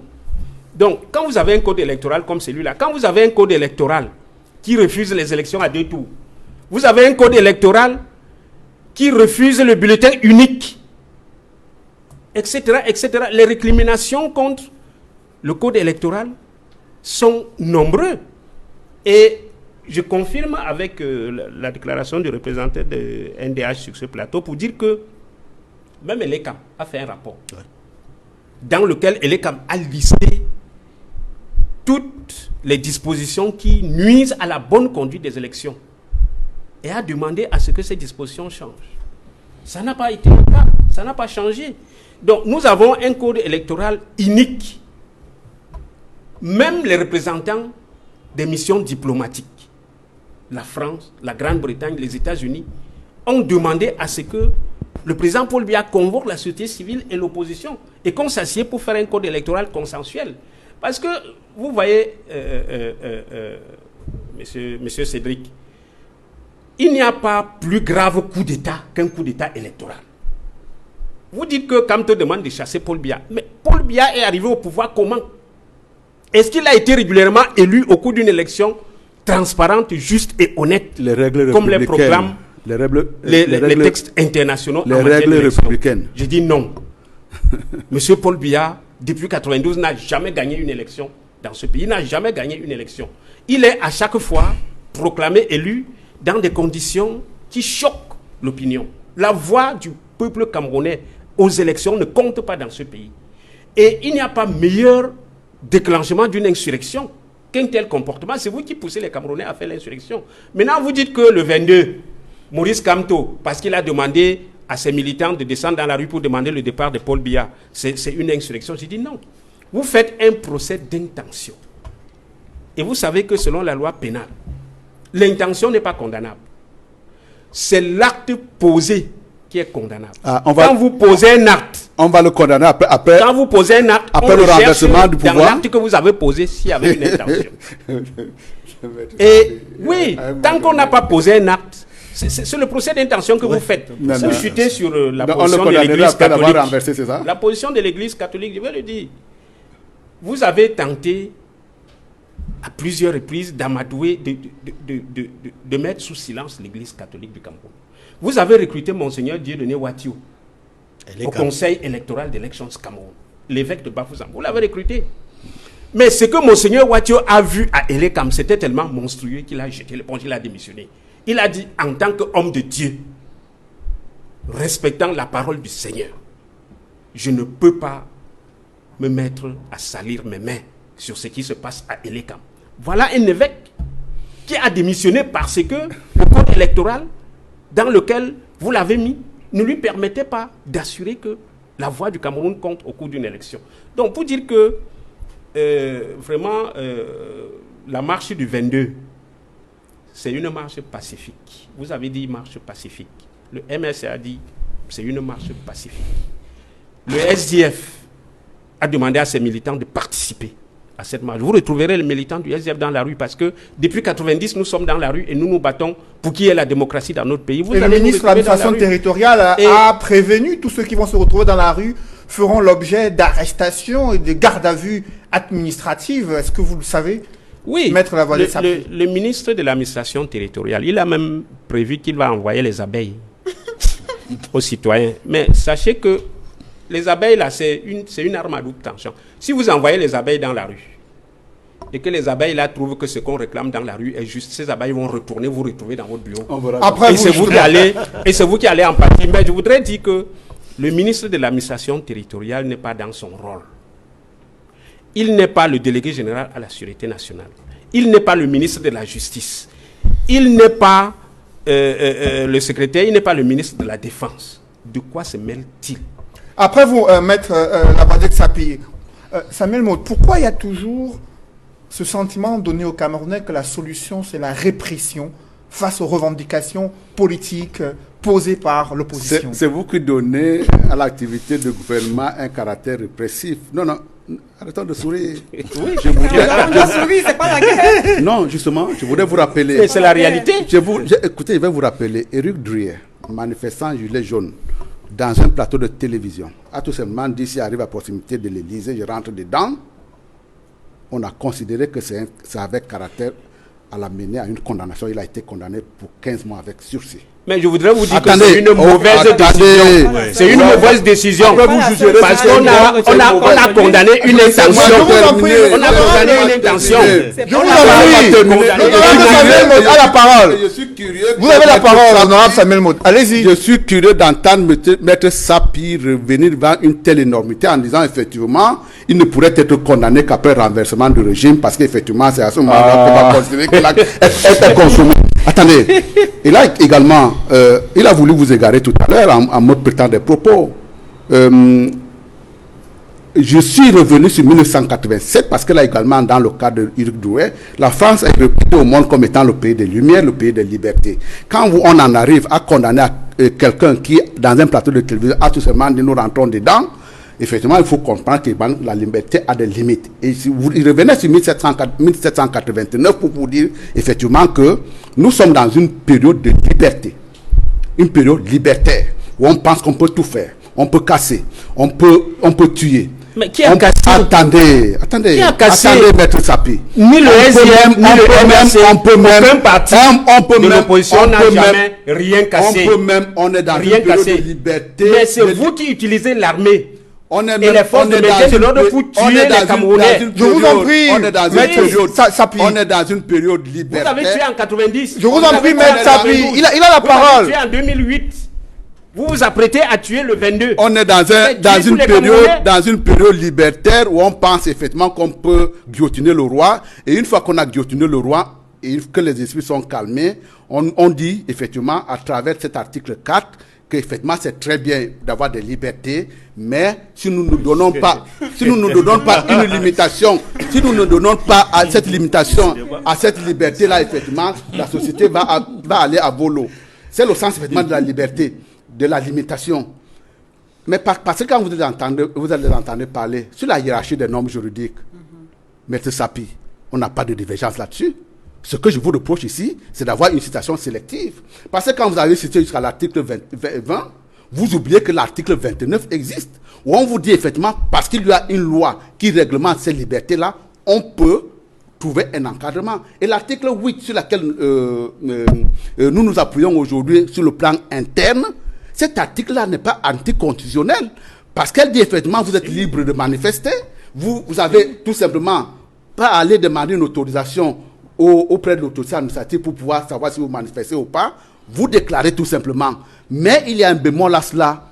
L'administration restera juge de savoir s'il y a une opportunité à pouvoir le faire, et notamment il va s'appuyer sur une grille de lecture qui est définie ici, laquelle la bonne foi, et qui est également le fait du précédent.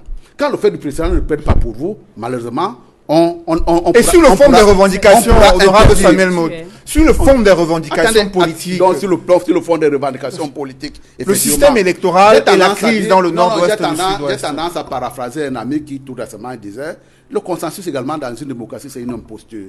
Oh. Oui, vous pouvez réagir comme ça. C'est une imposture parce qu'effectivement, quand les sujets sont brûlants, Edmond Kamga, quand les sujets sont brûlants et que les positions sont cristallisées, qu'est-ce que vous avez comme poste de sortie? C'est pas que vous soyez unanime. Passage en force. Attendez, c'est pas passage en force, madame. C'est effectivement de recourir. C'est effectivement, c'est le problème, c'est la différence, la divergence, le point de vue différent profond entre vous et moi. C'est de recourir effectivement à une autorité suprême qui va vous départager. L'autorité suprême en termes de point de vue divergent dans une république, c'est effectivement l'électeur. Parce que quand vous pensez que vous allez partir dans un endroit où vous allez avoir un consensus, le consensus, au-delà des problèmes d'imposture qui vous a fait hurler tout à l'heure, il est difficile dans une société où les intérêts sont divergents, les positions sont divergentes, les idéologies ne collent pas. Il est difficile de pouvoir dire à un moment donné, on va être divergent sur tous les points de vue. Mais avant que le lecteur ne départage, il y a les règles du jeu démocratique qui doivent faire l'objet d'un consensus. Et ça me permet d'ailleurs, non, attendez. Sauf si vous estimez que la démarche n'est pas démocratique. S'il y avait moyen à trouver consensus, je crois qu'on l'aurait trouvé un peu plus tôt. Vous voyez très bien que ces points de... Le n'a rien fait pour chercher le consensus. Oui. Vous voyez très bien que pour ces points de consensus, mais également, soyons républicains sur le plateau. Oui, quand je les entends parler des points du nord sur le sud-ouest, il n'y a pas à prendre des armes parce qu'on a des sujets de divergence à un moment donné. Or, quand vous l'entendez, il faut que le gouvernement négocie. On n'a pas à négocier. On n'a pas à faire ceci ou cela. Effectivement, dans le cadre, effectivement, il y a eu de même des négociations, mais c'est les règles de droit, c'est les règles républicaines qui doivent conditionner notre action au quotidien. Et quand on dit effectivement, il y a des gens qui disent dans un sens, on a besoin pour pouvoir mieux se développer d'un État fédéré, c'est leur point de vue. Il y a des gens également qui pensent qu'au-delà de la fédération, on peut avoir un minimum de centralisme, c'est leur point de vue. Et lorsqu'on a fini de discuter, ces deux problèmes-là sont déposés sur la table, c'est de dire effectivement, on va recourir à un arbitre. Et cet arbitre-là, ce sera le citoyen qui va nous départager. Et lorsqu'on est minoritaire dans un point de vue qu'on a défendu, on n'a pas à prendre des armes. Dans le cas du Nord et du Sud, au-delà du fait que le gouvernement a effectivement négocié, vous voyez très bien que les gens sont donnés des libertés de prendre des armes et mettre ça pire, les encenser pendant un moment et continuer à les encenser. Ce n'est absolument pas républicain tout ça. Ce qui est républicain, c'est de dire effectivement il y a des règles de droit qui sont établies et que dans le cas effectivement d'un point de vue divergent, c'est l'État qui va nous, c'est les citoyens qui vont nous séparer. Là également, il parle sur les problèmes de code électoral. Très bien. Qu'il y ait des toilettages à faire, madame. C'est possible. Rien n'est parfait sur cette terre. Tout est perfectible. C'est ce qu'on dit souvent. Sauf que quand je vous entends, vous parlez très souvent des problèmes de composants sociologiques qui ne sont pas codifiés. Ce n'est pas ça qui conditionne la transparence d'un système électoral. Quand vous parlez de points de genre, effectivement, nous sommes conscients qu'il y a des points de genre. Quand vous parlez de points d'âge, à l'intérieur des partis politiques, évidemment, on devait être sensibilisé du fait que ces problèmes-là, pour une cohésion de la société, que ce problème-là puisse être, sans toutefois qu'on passe par un corpus réglementaire.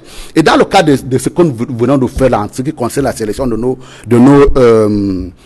représentants pour l'élection qui arrive régionale, on a insisté en interne en disant que nous vous donnons dans toutes les délégations régionales un certain nombre de quotas à respecter pour pouvoir mieux intégrer les femmes, pour pouvoir mieux intégrer les jeunes. Mais et ce n'est pas nécessairement... Attendez. Respecter la loi. On a ratifié le protocole de Maputo. C'est 50-50. Ça, c'est la règle. C'est parce que ce texte est ratifié par le Cameroun, n'est-ce pas? Qui fait 50-50? Il y a une indication. Ça veut dire que ça ne devrait pas retourner à la bonne volonté des partis politiques. Si ce n'est que sur cette question. Mais vous savez que ce n'est pas qu'une question liée aux gens. Elle est en train de m'interrompre. La déclaration de Maputo, c'est une directive. Ce n'est pas la déclaration. Je parle bien du protocole à la charte africaine des droits de l'homme et des peuples relatifs aux droits des femmes. C'est un protocole à la charte et il est ratifié par le Cameroun. Elle n'a pas ce caractère contraignant. Je vous en prie. Ce texte est ratifié. Ça n'a pas ce caractère contraignant là que vous voulez. C'est un caractère contraignant parce que c'est un protocole à la charte. L'honorable Samuel Maud a la parole. Allez-y, honorable. C'est terminé. Oui, allez-y, terminé. Ça n'a pas un caractère contraignant que vous voulez lui donner. C'est pas vrai ce que vous dites. Je ne peux pas vous laisser dire ça, c'est pas vrai. Vous allez réagir après. Autrement dit, l'ensemble des pays africains seraient en porte-à-faux par rapport à une directive comme ça. Nous parlons du Cameroun, mais du protocole. Ne parlons pas seulement du Cameroun. Je vous en prie, l'honorable Samuel Maud a la parole. Au-delà de cette question liée aux gens, ça ne pourrait pas. Il y a le système électoral, le conseil électoral, l'implication de l'administration qui pose problème. C'est sur ces grandes questions sur lesquelles nous aimerions avoir votre point de vue. Je voudrais seulement vous faire noter, et là également prêcher par l'exemple, ou alors en prenant des cas précis. Et il vous souvient qu'en 2018, nous avons perdu l'élection à Douala. Avec un système électoral dont vous faites un portrait catastrophique. Nous avons perdu l'élection à Douala. Notre système électoral est l'un des plus transparents au monde. Là, je vous donne le droit également de hurler. Assis sur un certain nombre de piliers. Lesquels piliers qui permettent de garantir la transparence? Attendez, assis sur un certain nombre de piliers qui fait que lorsque nous avons avec nous un certain nombre d'acteurs en responsabilité, on peut gagner une élection, tout comme on peut la perdre. La première chose que je voudrais citer, ayant en mémoire que nous avons perdu l'élection à Douala, et dans le cadre de ce cheminement-là pour la liberté, pour la transparence, les piliers sont qu'aujourd'hui, le système d'inscription sur les listes électorales est encadré et contrôlé. La création également des bureaux de vote est encadrée et contrôlée. Et un élément central de ce pilier-là, de la transparence, c'est qu'on autorise l'ensemble des parties prenantes à ce système électoral-là d'être là pour pouvoir surveiller le processus électoral et éviter l'ensemble des sorties désastreuses que nous avons constatées, à pouvoir dire j'ai gagné sans toutefois avoir un seul PV. Il y a le maître Sapi qui venait de dire tout à l'heure, on dit que c'est le PV de l'ECAM qui fait froid. Je mets Sapi en défi de dire dans un système comme le nôtre où on donne un PV à 5 personnes qui ont participé à la même élection, je lui donne la possibilité de me apporter la preuve qu'une personne là-dedans, parce qu'elle s'appelle l'ECAM, va modifier le PV. Mais encore une dernière fois, dans le cas effectivement de cette élection-là, les gars de l'ECAM ont été interpellés et nous ont dit, mais écoutez les gars, vous dites effectivement que c'est mon PV qui fait froid. Souvenez-vous ce qui s'est passé dans une élection à Douala 5e à un moment donné. Le PV de l'ECAM avait été rejeté parce qu'il portait des surcharges, et le PV qui a été pris en considération, c'est le PV d'un parti d'opposition. Ça, les propos ne sont pas de moi, les propos sont de Cabral Libi, vous pouvez l'aimer ou le détester, ce sera selon. Mais dans un système comme celui-là, où on demande que les gens puissent être responsables, à pouvoir veiller et sécuriser leur système, c'est ça qui fait le fondement partout ailleurs au monde, c'est le fondement central de la transparence d'une élection. Sinon, lorsque vous avez un acteur qui est défaillant, ça vous donne le spectacle que ça a donné à Chicago, où on vous dit qu'il faut monter à Washington avec des cartes perforées parce que Al Gore s'étant réveillé au milieu de la nuit sans rendre compte qu'il y a quelque chose de pas très commode qui s'est passé quelque part en Californie, dans l'état où le frère de George Bush était en Floride, autant pour moi, était gouverneur. Vous avez bien suivi ça. Il faut donc qu'on puisse contrôler. Et quand vous avez des gens qui sont en échec, qui pensent qu'ils partent dans... Pourquoi attendez. Et les camps se plaignent de ce que madame venait de dire. Problème de genre, problème de composition sociologique, on pourra faire des efforts. Pas pour des problèmes de transparence. Quand vous voyez effectivement dans ce qui s'est passé au sortir de cette élection de 2018, ce qui se passe est tout à fait ubuesque. Ce qui se passe au Conseil constitutionnel, où vous avez des gens qui débarquent là et qui commencent à demander des PV qui sont censés détenir. Vous n'avez certainement pas les moyens pour aller dans les bureaux de vote, mais encore, quand il parle de responsabilité, quand vous êtes engagé, même le bureau de vote local, vous devez être en mesure de le contrôler. Parce qu'autrement dit, ici, il n'y a rien passé, vous allez commencer à soupçonner tout le monde. Si vous n'avez pas contrôlé, vous la fermez. Et donc, dans le cas d'effectivement de la centralisation même, vous vous rendez compte, nous avons 52 départements par dire. Combien de membres de partis de l'opposition sont là au moment où on centralise? Ils ne sont pas là. Et ils vont au Conseil constitutionnel pour pouvoir dire, s'il vous plaît, monsieur le président, est-ce que vous pouvez nous mettre pourquoi les représentants de l'administration et les membres de l'ECAM ne sécurisent pas? Vous ne faites pas confiance. Parce que si l'opposition n'est pas là, on doit fouiller les unes. Mais également, et tout ça. là aussi, c'est qu'il nous fait les... Oui. C'est ça qui m'a été donné comme argument partout ailleurs, en disant que partout ailleurs, dans les autres pays, c'est totalement faux. Vous prenez tous les systèmes électoraux, on vous dit effectivement, les personnes qui doivent le faire, c'est les autres. Et encore une dernière fois, vous devez être... C'est la vie même de la société qui est ainsi faite. Vous êtes en conflit avec quelqu'un, vous devez être en mesure de contrôler. Vous êtes des protagonistes, vous ne pouvez pas vous décharger à une tierce personne à qui, par ailleurs, vous n'avez aucun brin de confiance. Quand vous parlez de cette administration-là, c'est là que vous lui parlez tout le temps. Comment est-ce que vous pouvez dire, nous allons en faire des garants du contrôle ou de la sécurisation ou de la fiabilité, de la transparence. Donc, en clair, honorable Samuel Mout, vous n'êtes pas favorable à ce qu'on révise le système électoral pour améliorer les règles du jeu démocratique? Attendez, on améliorera, écoutez-moi très bien, on améliorera si on veut, mais je vous dis, tant qu'il n'y aura pas des gens en responsabilité qui seront là pour pouvoir sécuriser le système électoral, il y aura toujours ce genre de récrimination. Attendez, écoutez-moi bien, voilà une lumière qui me sort, je crois qu'il me l'a sorti tout à l'heure, bulletin unique. Vous connaissez le Cameroun profond? Droits fondamentaux. J'ai le droit d'être éligible et électeur. Vous n'avez pas le droit de me l'enlever. Ma grand-mère, qui ne sait pas tenir un crayon, vous lui obligez de lui dire, là, je vais cocher telle personne. Et pour pouvoir le faire, il faudrait dire... Justement, mais ça peut se gérer. Attendez. Je vous en prie, permettez-moi de réagir. Un système comme celui-là... Oui, j'ai compris. Cyril Roland Béchon, justement, sur cette question. Un système comme celui-là aura pour conséquence... Un système comme celui-là aura pour conséquence d'enlever des droits fondamentaux à un certain nombre de citoyens. D'accord, c'est compris. Cyril Roland Béchon, sur cette question relative au système électoral qui divise les partis politiques, vous avez suivi le SDF qui a posé un certain nombre de revendications et le RDPC qui estime que ce n'est pas la priorité au regard des enjeux qui cristallisent l'intérêt des Camerounais. Qu'est-ce que vous en pensez? Quel est votre regard sur cette position? Ça ne divise pas les partis politiques, ça divise la société camerounaise. Parce que sur cette question, ce n'est pas une question des partis politiques. Oui. C'est une question qui relève de la société camerounaise tout entière, de la nation, si on peut dire ainsi. Parce que ce que le RDPC est en train de faire, c'est carrément refuser ce que pensent toutes les autres composantes de la société. Je vous ai dit tantôt que l'évêque, l'Église catholique ne commence pas à s'intéresser au électoral aujourd'hui. Moi, je ne sais pas quel est ce lever, des choses que les gens ont passé. Quand il y a Facebook maintenant, là, bon, voilà, tout le monde se croit donner des leçons aux autres. Ça a toujours été une préoccupation pour l'Église catholique. Et le service national de justice et paix, avec lequel je collabore tous les jours, c'est toujours un point central de son boulot. Depuis 2000. Parce que je crois que ce service est mis en place depuis les années 2000. Au Cameroun. Moins 20 ans. Donc, ce n'est pas un problème des partis politiques, c'est un problème de la société camerounaise. Et je ne comprends pas pourquoi le RDPC s'entête, n'est-ce pas? C'est justement là où nous parlons de dérives autoritaires et de dictature. Parce que quand on se retrouve dans un système où il y a un seul acteur, parce qu'il est en position dominante, refuse d'écouter les autres, c'est pour ça qu'on parle de dérive. Je veux dire à monsieur le député que ce n'est pas que la question du genre et de composante sociologique. Il y a même la question du contentieux préélectoral qui est géré par le Conseil électoral qui a posé un problème grave en 2013. Maintenant, pour revenir... Je vous en prie, permettez qu'elle aille jusqu'au bout. Ne me faites pas pédophile de ce que j'ai à dire parce que je vais revenir sur le protocole de Maputo. Si vraiment... à l'Assemblée nationale, vous dites que ce protocole-là n'est pas contraignant, moi j'ai des problèmes. Parce que le Cameroun a commencé l'internalisation de ce protocole à travers le programme, la politique nationale genre, cette politique s'inscrivait dans le 30% pour dire, bon, on va aller de manière progressive, mais pour l'instant, fixons le cap de 30% des Tout à femmes dans les instances politiques. Mais c'est écrit dans la politique nationale du Cameroun. Oui, oui. Je suis surprise que M. Moto aujourd'hui veut nous balader à gauche et à droite.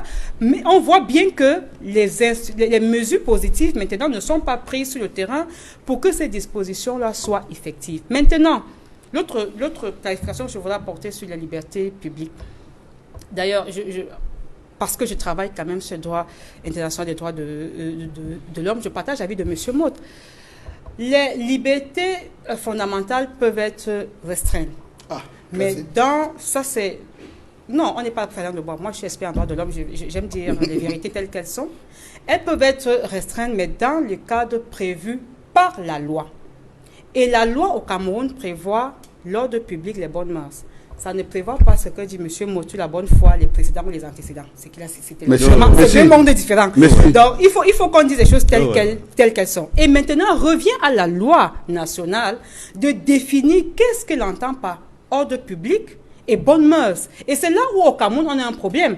Lorsque ces deux dispositions, ou ces deux expressions n'ont pas été clarifiées, mais l'autorité administrative juge même la menace. C'est-à-dire qu'il vous dit que vous menacez de troubler. C'est-à-dire qu'il n'a même pas vu le trouble, mais il voit que ton travail va menacer. Non, mais ça veut dire que ce sont des conjectures qui sont inacceptables. C'est de ça qu'il s'agit. Votre question était sur quoi encore? Je l'ai perdu parce que j'avais des... Sur la notion relative à ce système électoral et la position à la fois des partis politiques qui se déchirent autour du système électoral. Que faut-il faire au moment où le parti au pouvoir et le gouvernement estiment que ce n'est pas la priorité et que dans l'opposition, il y a le SDF, le MRC qui montent au créneau pour demander cette modification du système électoral? Non, cette modification, elle est indispensable. C'est vrai qu'actuellement, on a complètement fini un processus qui, avec la convocation du corps électoral pour les régionales, mais on ne peut pas nier que ce qui est là n'est pas un processus qui est accepté, qui est partagé. Il faut que tous les acteurs, et particulièrement le RDPC, parce que c'est l'ordre le problème, tous les acteurs sont d'accord là-dessus, il faut pourtant qu'on aille vers un dialogue, n'est-ce pas, qui viserait la modification du code électoral, système électoral. Je suis encore une fois de plus désolée quand M. Maud me dit que le consensus est impossible. Mais il y a tellement des écrits sur la transparence. Ça vous paraît naturel, pas moi. Ça me paraît... ça vous paraît naturel, le consensus? Je manque le mot, ça me paraît terrible de dire que c'est impossible. Mais je dis ceci, il y a des écrits vraiment diffus, tellement, il y en a tellement sur les garanties de transparence, sur les garanties de justesse, sur les garanties de liberté d'un processus électoral que... il me semble aberrant de dire que c'est impossible parce qu'il y a des points clés où on peut avoir dans ce débat, messieurs, mesdames, dans ce débat, le roi Sokudju, le roi des Bamenju, s'est invité à travers une tribune rendue publique ce dimanche. Il s'adresse notamment aux dirigeants du Cameroun en précisant, honorable Samuel Mo, je vous prie de suivre, que les dirigeants du Cameroun arrêtent de cogner la main sur la poitrine en se trompant que le Cameroun c'est pour eux seuls et qu'ils invitent les autres acteurs autour d'une table pour discuter sur la bonne marche du pays, sur les règles du jeu et sur la préservation de la paix. Cela permettra de calmer les esprits. Est-ce que vous êtes prêts de vous inscrire dans cette logique que recommande ce gardien des traditions? Nous sommes fondamentalement dans cette logique, même si... Pourquoi donc ne pas inviter les leaders de cette marche prévue le 22 septembre pour discuter des revendications qu'ils ont posées, honorable Samuel Maud? Madame veut vivre dans un monde qui n'est pas un monde réel. Ah bon? Moi, je vous en prie, vous avez la parole, honorable Samuel Maud. Moi, je veux être quelqu'un milité par quelqu'un qui est concret, assis sur la réalité du quotidien, qui admet que Edmond Kangoumbag et moi, de temps en temps, on peut s'entendre. Mais qu'il peut également, il peut avoir des divergences. Non, mais avec vous, bien entendu, madame. De temps en temps, qu'on puisse s'entendre et qu'on ait par ailleurs aussi des points de divergence qui demandent un arbitre. Et dans le cas, effectivement, ce que vous dites, madame, c'est ce que j'appelle souvent le champ des possibilités. C'est-à-dire que vous pensez qu'on peut faire telle ou telle chose de cette façon. Je peux également penser qu'on peut faire son contraire. Nous sommes dans phase de champ des possibilités. Mais encore une dernière fois, évitez de transporter votre pensée en science infuse. Comment on fait donc pour désamorcer la... Je vous en prie, avançons honorable. Comment on fait pour désamorcer les tensions politiques observées au Cameroun avec d'un côté l'opposition qui demande à ce qu'il y ait une révision du système électoral et une résolution pacifique de la crise anglophone et le gouvernement de l'autre. Comment on fait aujourd'hui pour désamorcer cette tension? Arrêtons de penser que lorsqu'on a déclamé quelque chose, c'est une vérité révélée. La réalité voudrait effectivement, c'est dire nous fêler, que l'on se donne un certain nombre de lois et de règlements que nous faisons obligation de respecter pour le bien de tout le monde. Et encore une dernière fois, la société elle fonctionne comme ça. On n'est pas majoritaire pour toute la vie. Mais de même qu'on ne peut pas être, on peut envisager qu'on ne puisse pas être minoritaire pour toute la vie.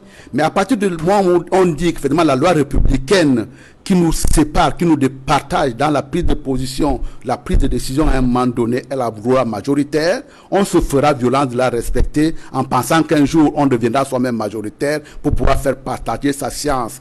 L'environnement dans lequel on voulait nous inscrire là, effectivement, c'est celui de dire qu'à un moment donné, on va palabrer pendant 365 jours et on va constater au 366e jour qu'on est finalement, on s'est finalement pas entendu. Justement. Et on aura perdu du temps pour cela. C'est comme si pour cette raison-là que ce soit sur l'ensemble de ce que vous soulignez là en disant qu'effectivement il y a des points de vue divergents sur ce qu'on peut entendre comme étant transparent dans le système électoral, que ce soit sur les points qui se posent au nord et au sud-ouest, c'est tout simplement un point de majorité à un moment donné. La seule chose que l'on doit demander aux gens aujourd'hui qui nous contestent un certain nombre de positions que nous prenons, c'est de dire effectivement qu'il faut travailler à l'intérieur du corps social. C'est la seule solution. Après, de telle manière à ce que demain ils puissent devenir majoritaires. Permettez que d'autres réagissent, je vous en prie, permettez que d'autres réagissent. Avec vous, maître Lavoisier de Sapi, lorsque le roi des Bamenju, Sa Majesté Sékou Ramos, s'exprime, interpellant le gouvernement sur le fait qu'il doit arrêter de cogner la main sur la poitrine en se trompant que le Cameroun leur appartient à eux tout seuls, qu'il faut inviter les autres acteurs politiques sur la table pour discuter de la bonne marche du pays, cela va calmer les esprits. Que pensez-vous d'une telle proposition qui vient d'être faite? Oui, le chef Bamenju est très éclairé. C'est d'ailleurs un patriarche que dans le SDF nous admirons beaucoup, de par la clairvoyance de ses positions et sa neutralité par rapport aux analyses politiques sur les événements qui se posent dans notre pays. Donc, l'appel que le chef Bamenju vient de faire rejoint l'appel que le SDF fait depuis 1997. Nous avons demandé, le comité exécutif national du SDF avait demandé à M. Paul Biya de convoquer une conférence constitutionnelle. Conférence constitutionnelle au cours de laquelle on doit s'entendre sur une nouvelle constitution de notre pays. Laquelle nouvelle constitution définit clairement la forme de l'État. Ça règle le problème anglophone, ça règle la question de fédéralisme, etc. Laquelle nouvelle constitution doit mettre sur pied des institutions crédibles pour faire fonctionner la démocratie au Cameroun. Ça règle le problème du code électoral, ça règle le problème de la déclaration des biens, ça règle le problème de l'indépendance de la justice, ça règle beaucoup de problèmes. Cette conférence constitutionnelle, depuis que le SDF l'a réclamée, on ne l'a jamais tenue. Et l'appel du chef Sékou, quand il dit que le RDPC doit cesser de se taper la poitrine. Il n'a pas dit ça. Les dirigeants politiques. C'est vous qui dirigez. C'est vous qui dirigez. Non. C'est vous. Un président de parti, c'est un dirigeant politique. C'est vous qui dirigez. Parce que pour ce dont nous venons de parler aujourd'hui, cette déclaration, la main sur la poitrine aujourd'hui en disant que vous allez voir ce que vous allez voir, c'est l'OMLC qui tape la main sur la poitrine. Cette déclaration, le chef l'a fait après un constat. Le RDPC a institué des méthodes pour se perpétuer au pouvoir. La première méthode, c'est le tribalisme. Il s'agit de permettre à ce que les Camerounais se cognent les têtes des uns des autres. Quand vous êtes un Bamléké, si vous ne soutenez pas Paul Biya, vous n'êtes pas Camerounais. On vous taxe de tribaliste. Quand vous êtes un Bamléké qui soutient Paul Biya, on ne dit plus rien, vous n'êtes pas tribaliste. Et je voudrais dire que à Bafoussam, par exemple, dans la région de l'Ouest, nous avons les ressortissants de l'Est, du centre, du sud, du littoral, du nord, qui vivent à l'Ouest en harmonie avec tous les autres citoyens. Qu'est-ce que vous voulez démontrer là? Mais vous avez mis dans la tête de certains... Écoutez, vous avez mis dans la tête de certains citoyens que le pouvoir là, les Bamlékés veulent arracher le pouvoir de Betty. Vous avez mis ça, vous avez fait ressortir ce point de vue-là pour faire croire que dans ce pays, et d'ailleurs Amadou Ali l'a dit, je cite un du RDPC qui a dit que les Bamileke ne prendront jamais le pouvoir dans ce pays. Mais le chef de l'État du Cameroun, Maître Lavoisier Tchapi, le président de la République, a toujours dénoncé et condamné le tribalisme à travers de multiples sorties médiatiques. Il y a même une loi pour criminaliser le tribalisme qui a été mise en place. Est-ce que cela ne montre pas que le gouvernement veut se mettre au-dessus de ces replis identitaires observés sur la scène médiatique et politique? Oui, il y a des lois. On n'en disconvient pas. Il y a une disposition pénale qui réprime le tribalisme. Mais dans les faits, qu'est-ce que le gouvernement fait pour assurer l'intégration nationale dans ce pays? Qu'est-ce que le gouvernement fait? Il vous souvient, honorable Maud, que en 1990, quand on a lancé le SDF, vous avez taxé les anglophones de Biafrais.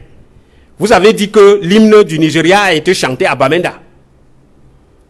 Ça, c'est le RDPC qui l'a dit. Donc, voilà, le tribalisme, vous le transformez en méthode de gouvernement. L'autre méthode que vous appliquez et qui vous permet de perpétuer votre domination sur le peuple camerounais en le paupérisant, c'est l'achat de conscience. Le RDPC puise largement dans les fonds publics pour acheter tout le monde. Dès qu'on sent que la menace du pouvoir vient de ce côté-là, on essaye de voir qui sont les gens qu'on peut acheter. Ils puisent largement dans les fonds publics pour acheter les consciences. Et puis vous avez l'intimidation. Et quand l'intimidation ne suffit pas, regardez à partir d'aujourd'hui, regardez les carrefours de Douala, de Yaoundé, de Bafoussam. Vous verrez les armes militaires plantées partout à compter d'aujourd'hui. Parce que des Camerounais vont oser dire que Paul Biya gouverne mal. Il faut qu'on sorte les armes, il faut qu'on les tue. C'est ce qui se passe dans le Cameroun anglophone. Quand vous trouvez que des gens ont des revendications légitimes, au lieu de négocier, au lieu de s'asseoir et examiner entre Camerounais ces problèmes, on préfère brandir les muscles. On préfère sortir les armes. Parce que vous avez l'armée à votre disposition. Vous avez les gens, à ce propos, le ministre de l'administration territoriale a indiqué que les forces de maintien de l'ordre doivent travailler avec professionnalisme et sans faiblesse lors de ces manifestations prévues le 22 septembre prochain. Il n'a pas été question de tuer les Camerounais dans le discours officiel du gouvernement. Pour autant, Edmond Kamgia, comment on fait lorsqu'il y a une escalade politique comme celle observée ces derniers jours au Cameroun? Comment on désamorce ces tensions? Quelle stratégie faut-il mettre en place, à la fois au centre du pouvoir et au centre de l'opposition, pour aller vers une désescalade des tensions? Avant de répondre à cette question, je voudrais répondre à une sortie de M. Mott qui a dit que le consensus est une imposture. Je suis ahuri, sidéré, quand je l'entends d'un homme politique. Je me demande si véritablement c'est un homme politique. Parce que le consensus, c'est l'huile de moteur qui fait fonctionner la vie politique partout dans le monde entier. Il n'y a pas de vie politique sans consensus. Pour, justement, faire fonctionner normalement la vie politique et assurer la stabilité dans un pays. Je vais prendre un exemple, parce que je pourrais prendre 1000 exemples. Je prends un seul, que nous avons personnellement vécu. Lors de la rencontre tripartite de 91, où il y a eu un consensus sur la nécessité de mettre sur pied une commission technique chargée des affaires constitutionnelles, qui a évolué. Il y a eu la création d'un comité chargé de s'occuper de la Constitution, qui a été présidé même par le professeur agrégé de droit public, Joseph Ouna, qui avait été nommé par le chef de l'État. Ils ont travaillé, ils ont reçu les moutures, les propositions par fax, par téléphone et autres pour améliorer la Constitution de 72. Et sur la base d'un consensus, je voudrais le dire ici avec force, la plupart des dispositions nouvelles de la Constitution du 18 janvier 96, nouvelles par rapport à celle de 72, sont issues du consensus politique. Et parmi ces dispositions, il y a la limitation du mandat présidentiel. C'était le fruit d'un consensus. Certains le voulaient à 5 ans, renouvelable une fois, d'autres, et le consensus est allé à 7 ans, renouvelable une seule fois. Et je voudrais dire que certains, dans le débat sur les nouvelles dispositions de la Constitution actuelle de 96, estimaient qu'il fallait peut-être mettre une disposition qui fait en sorte que cette limitation s'applique au mandat en cours du chef de l'État.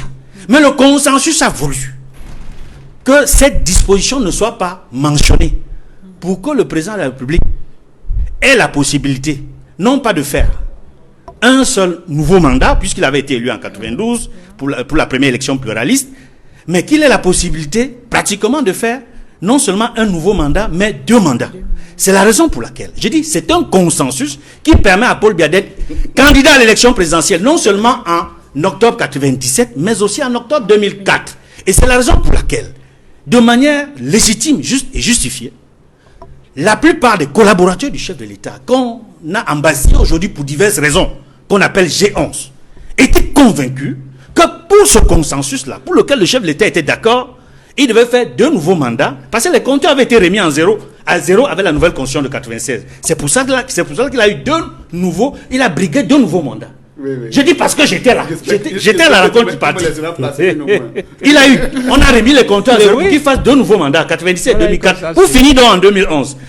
Et curieusement, le chef de l'État lui-même, en 2008, il est venu déverrouiller, violer un consensus politique. Je comprends pourquoi vous parlez d'imposture. Parce que dans votre propre camp, vous ne respectez pas les consensus.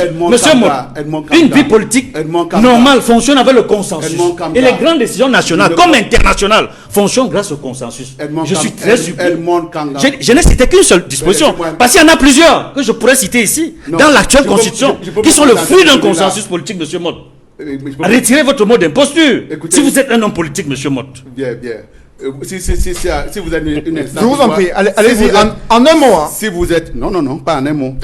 Si vous êtes une instance pour pouvoir savoir si je suis un homme politique ou m'enlever ce titre-là, non politique, je vous laisse le soin. Mais écoutez-moi très bien, je ne concède pas que de temps en temps, dans un environnement politique républicain, que l'on peut s'asseoir de temps en temps pour pouvoir discuter de tel ou tel sujet. La notion de consensus me reste à définir. À l'intérieur d'une discussion, il y a une pensée dominante qui peut regrouper des forces de diverses origines. Il peut avoir un courant de pensée dominant, mais effectivement, ce n'est jamais l'unanimité quand on fait une prise de décision comme celle-là. La preuve, c'est que dans son propre propos, il dit il y a un certain nombre de personnes qui pensaient ça, mais dans le consensus, on a décidé de ceci. Mais oui, c'est ce qui a été adopté. Mais vous consacrez le fait qu'effectivement, ce n'était pas une décision. Ils se sont alignés par la suite. Ils se sont alignés par la suite. C'est ce que vous dit Edmond Kanga, qu'à l'intérieur d'une république, effectivement, à un moment donné, il y a un courant de pensée dominant qui peut traverser le corps social, mais à partir du moment où il est majoritaire, effectivement, les autres devront s'aligner. C'est là également, c'est dans le cas, c'est la fonction première, c'est la règle de base d'une démocratie qui consiste à dire à un moment donné qu'il y a des gens qui peuvent penser que dans un environnement comme le nôtre, on doit être fédéré, et d'autres qui pensent qu'effectivement ils ont besoin d'un État chagopin. À ce moment-là, une fois que la décision est terminée, soit peut-être dans le cadre d'une campagne électorale, on décidera, et c'est le courant de pensée au-delà de ce débat, au-delà de ce débat sur les concepts liés au consensus politique, messieurs, le sujet, alors, justement, au-delà de ces questions de débat, comment donc, honorable Samuel Mott et Edmond Kanga, comment on parvient donc à un consensus pour éviter l'escalade politique au Cameroun? Comment on parvient à ce consensus? On revient dans le débat. Je vous en prie. Et je voudrais toujours dans le consensus vous dire que l'adoption, l'introduction de l'expression République unitaire décentralisée dans la Constitution du 18 janvier 1996 est encore le fruit d'un consensus. Non. Oui, j'ai dit oui. Parce qu'il y avait 2 camps, les fédéralistes. Dépassons ce débat. Monsieur, dépassons ce débat. Il y avait 2 camps. Et les 2 camps ont accepté le compromis provisoire. Dépassons de la République décentralisée. Messieurs, dépassons. Au fédéralisme. Dépassons ce débat. Edmond Kanga, on sort comment de la situation actuelle avec des tensions et des camps qui se dessinent au sein du parti au pouvoir de l'opposition? Comment on fait pour désamorcer ces mouvements qui sont annoncés et cette stratégie de répression qui se met en place? Comment on fait avec d'un côté l'opposition qui revendique et qui souhaite manifester dans la rue, de l'autre côté le pouvoir qui reste sur ses positions et qui ne souhaite pas entendre ce qui vient de la part de certains partis de l'opposition? Comment on fait? Comment on parvient au consensus dans ce cas-là? J'appelle les autorités, les gouvernants, à écouter la voix de la sagesse de Sa Majesté, le chef Là, tu es supérieur en plein- Sokoudjou. tu es en pleine prédication là. Il dit, je les appelle à écouter la voix de ce patriarche qui a connu plusieurs vies, qui a un vécu, une expérience. Non seulement pendant la période de colonisation, enfin, entre guillemets, parce qu'on n'a jamais été une colonie, mais pendant que les Anglais et les Français administraient le Cameroun, il était là, il a connu des situations personnelles difficiles, de l'écouter et de favoriser un dialogue avec non seulement la société civile, mais également les leaders politiques de l'opposition pour détendre l'atmosphère politique. Merci, mesdames, messieurs, c'est la fin de cette émission. Merci à vous, honorable Samuel Motte, d'être venu sur ce plateau. Merci également à Edmond Kamgia d'avoir participé. Merci également à vous, messieurs, maître Lavoisier de Sapi et également Cyril Roland de Béchon. Non, mais je souris toujours. Mesdames, messieurs, c'est la fin de cette émission sur Equinox Télévision. Merci de l'avoir suivi et merci de rester sur Equinox Télévision. Le consensus, là, on va aller chercher. Non, c'est un peu pur le consensus. J'ai conclu par là où j'ai commencé. C'est le dialogue. C'est le dialogue.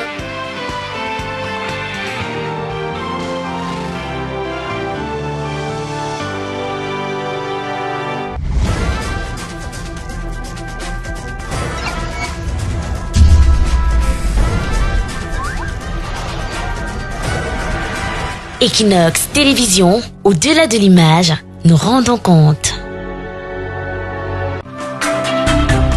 De lundi à vendredi sur Equinox Télévision. Est-ce qu'on peut faire la reconstruction alors même que la guerre n'est pas complètement achevée? Est-ce que cette affaire de reconstruction, Jean-Paul, je vais finir par là, n'est pas une nouvelle occasion encore pour que les gens mangent l'argent de la République? Il faudrait que le gouvernement se saisisse, en fait, travaille d'arrache-pied pour résoudre ce problème, parce que la santé publique est du ressort de la compétence des gouvernants. Nous sommes encore en période d'expansion, c'est-à-dire la phase montante. Nous n'avons pas encore atteint le pic. Il faut que cette famille se ressaisisse, il faut qu'elle fasse tout pour étaler le moins possible la dépouille de ce grand homme sur la place publique. Aujourd'hui, il y a comme une récurrence du discours de l'équilibre, de la cohésion sociale, du vivre ensemble, etc. Le vivre ensemble passe aussi et surtout par l'intégration de tous les fils et filles qui ont l'expertise et le profil.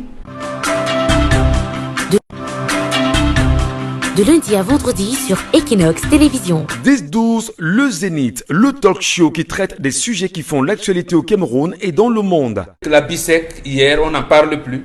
Ils prennent l'argent des Camerounais, ils apportent. La SCB prennent l'argent, ils apportent et on vient coffrer les Camerounais. L'histoire du jour. Elle n'arrive pas à trouver un homme avec qui elle entrevoit sa vie dans le futur. La colère. Je m'interroge ce jour sur la question du greffe et celle des détournements des émoluments dans les milieux de la justice au Cameroun. La revue des réseaux sociaux. Les enseignants sont-ils devenus aussi ridicules dans notre univers? L'interpellation à analyser et comprendre. Mon idée personnelle, c'est que la guerre qui se passe au sud-ouest et au nord-ouest cesse. Retrouvez autour de Michel Ngatiou, Bombom Bengan, Dominique Audrey Oyengelek, Karine Sontia et Charles Amel Mbachou dans 10-12 le Zénith de lundi à vendredi sur Equinox Télévision et les médias sociaux. If you suspect you may have a coronavirus infection, please call your healthcare provider in advance and let them know you are coming. This can help them be prepared. WHO recommends preventive measures to reduce your risk. Wash your hands frequently using soap and water.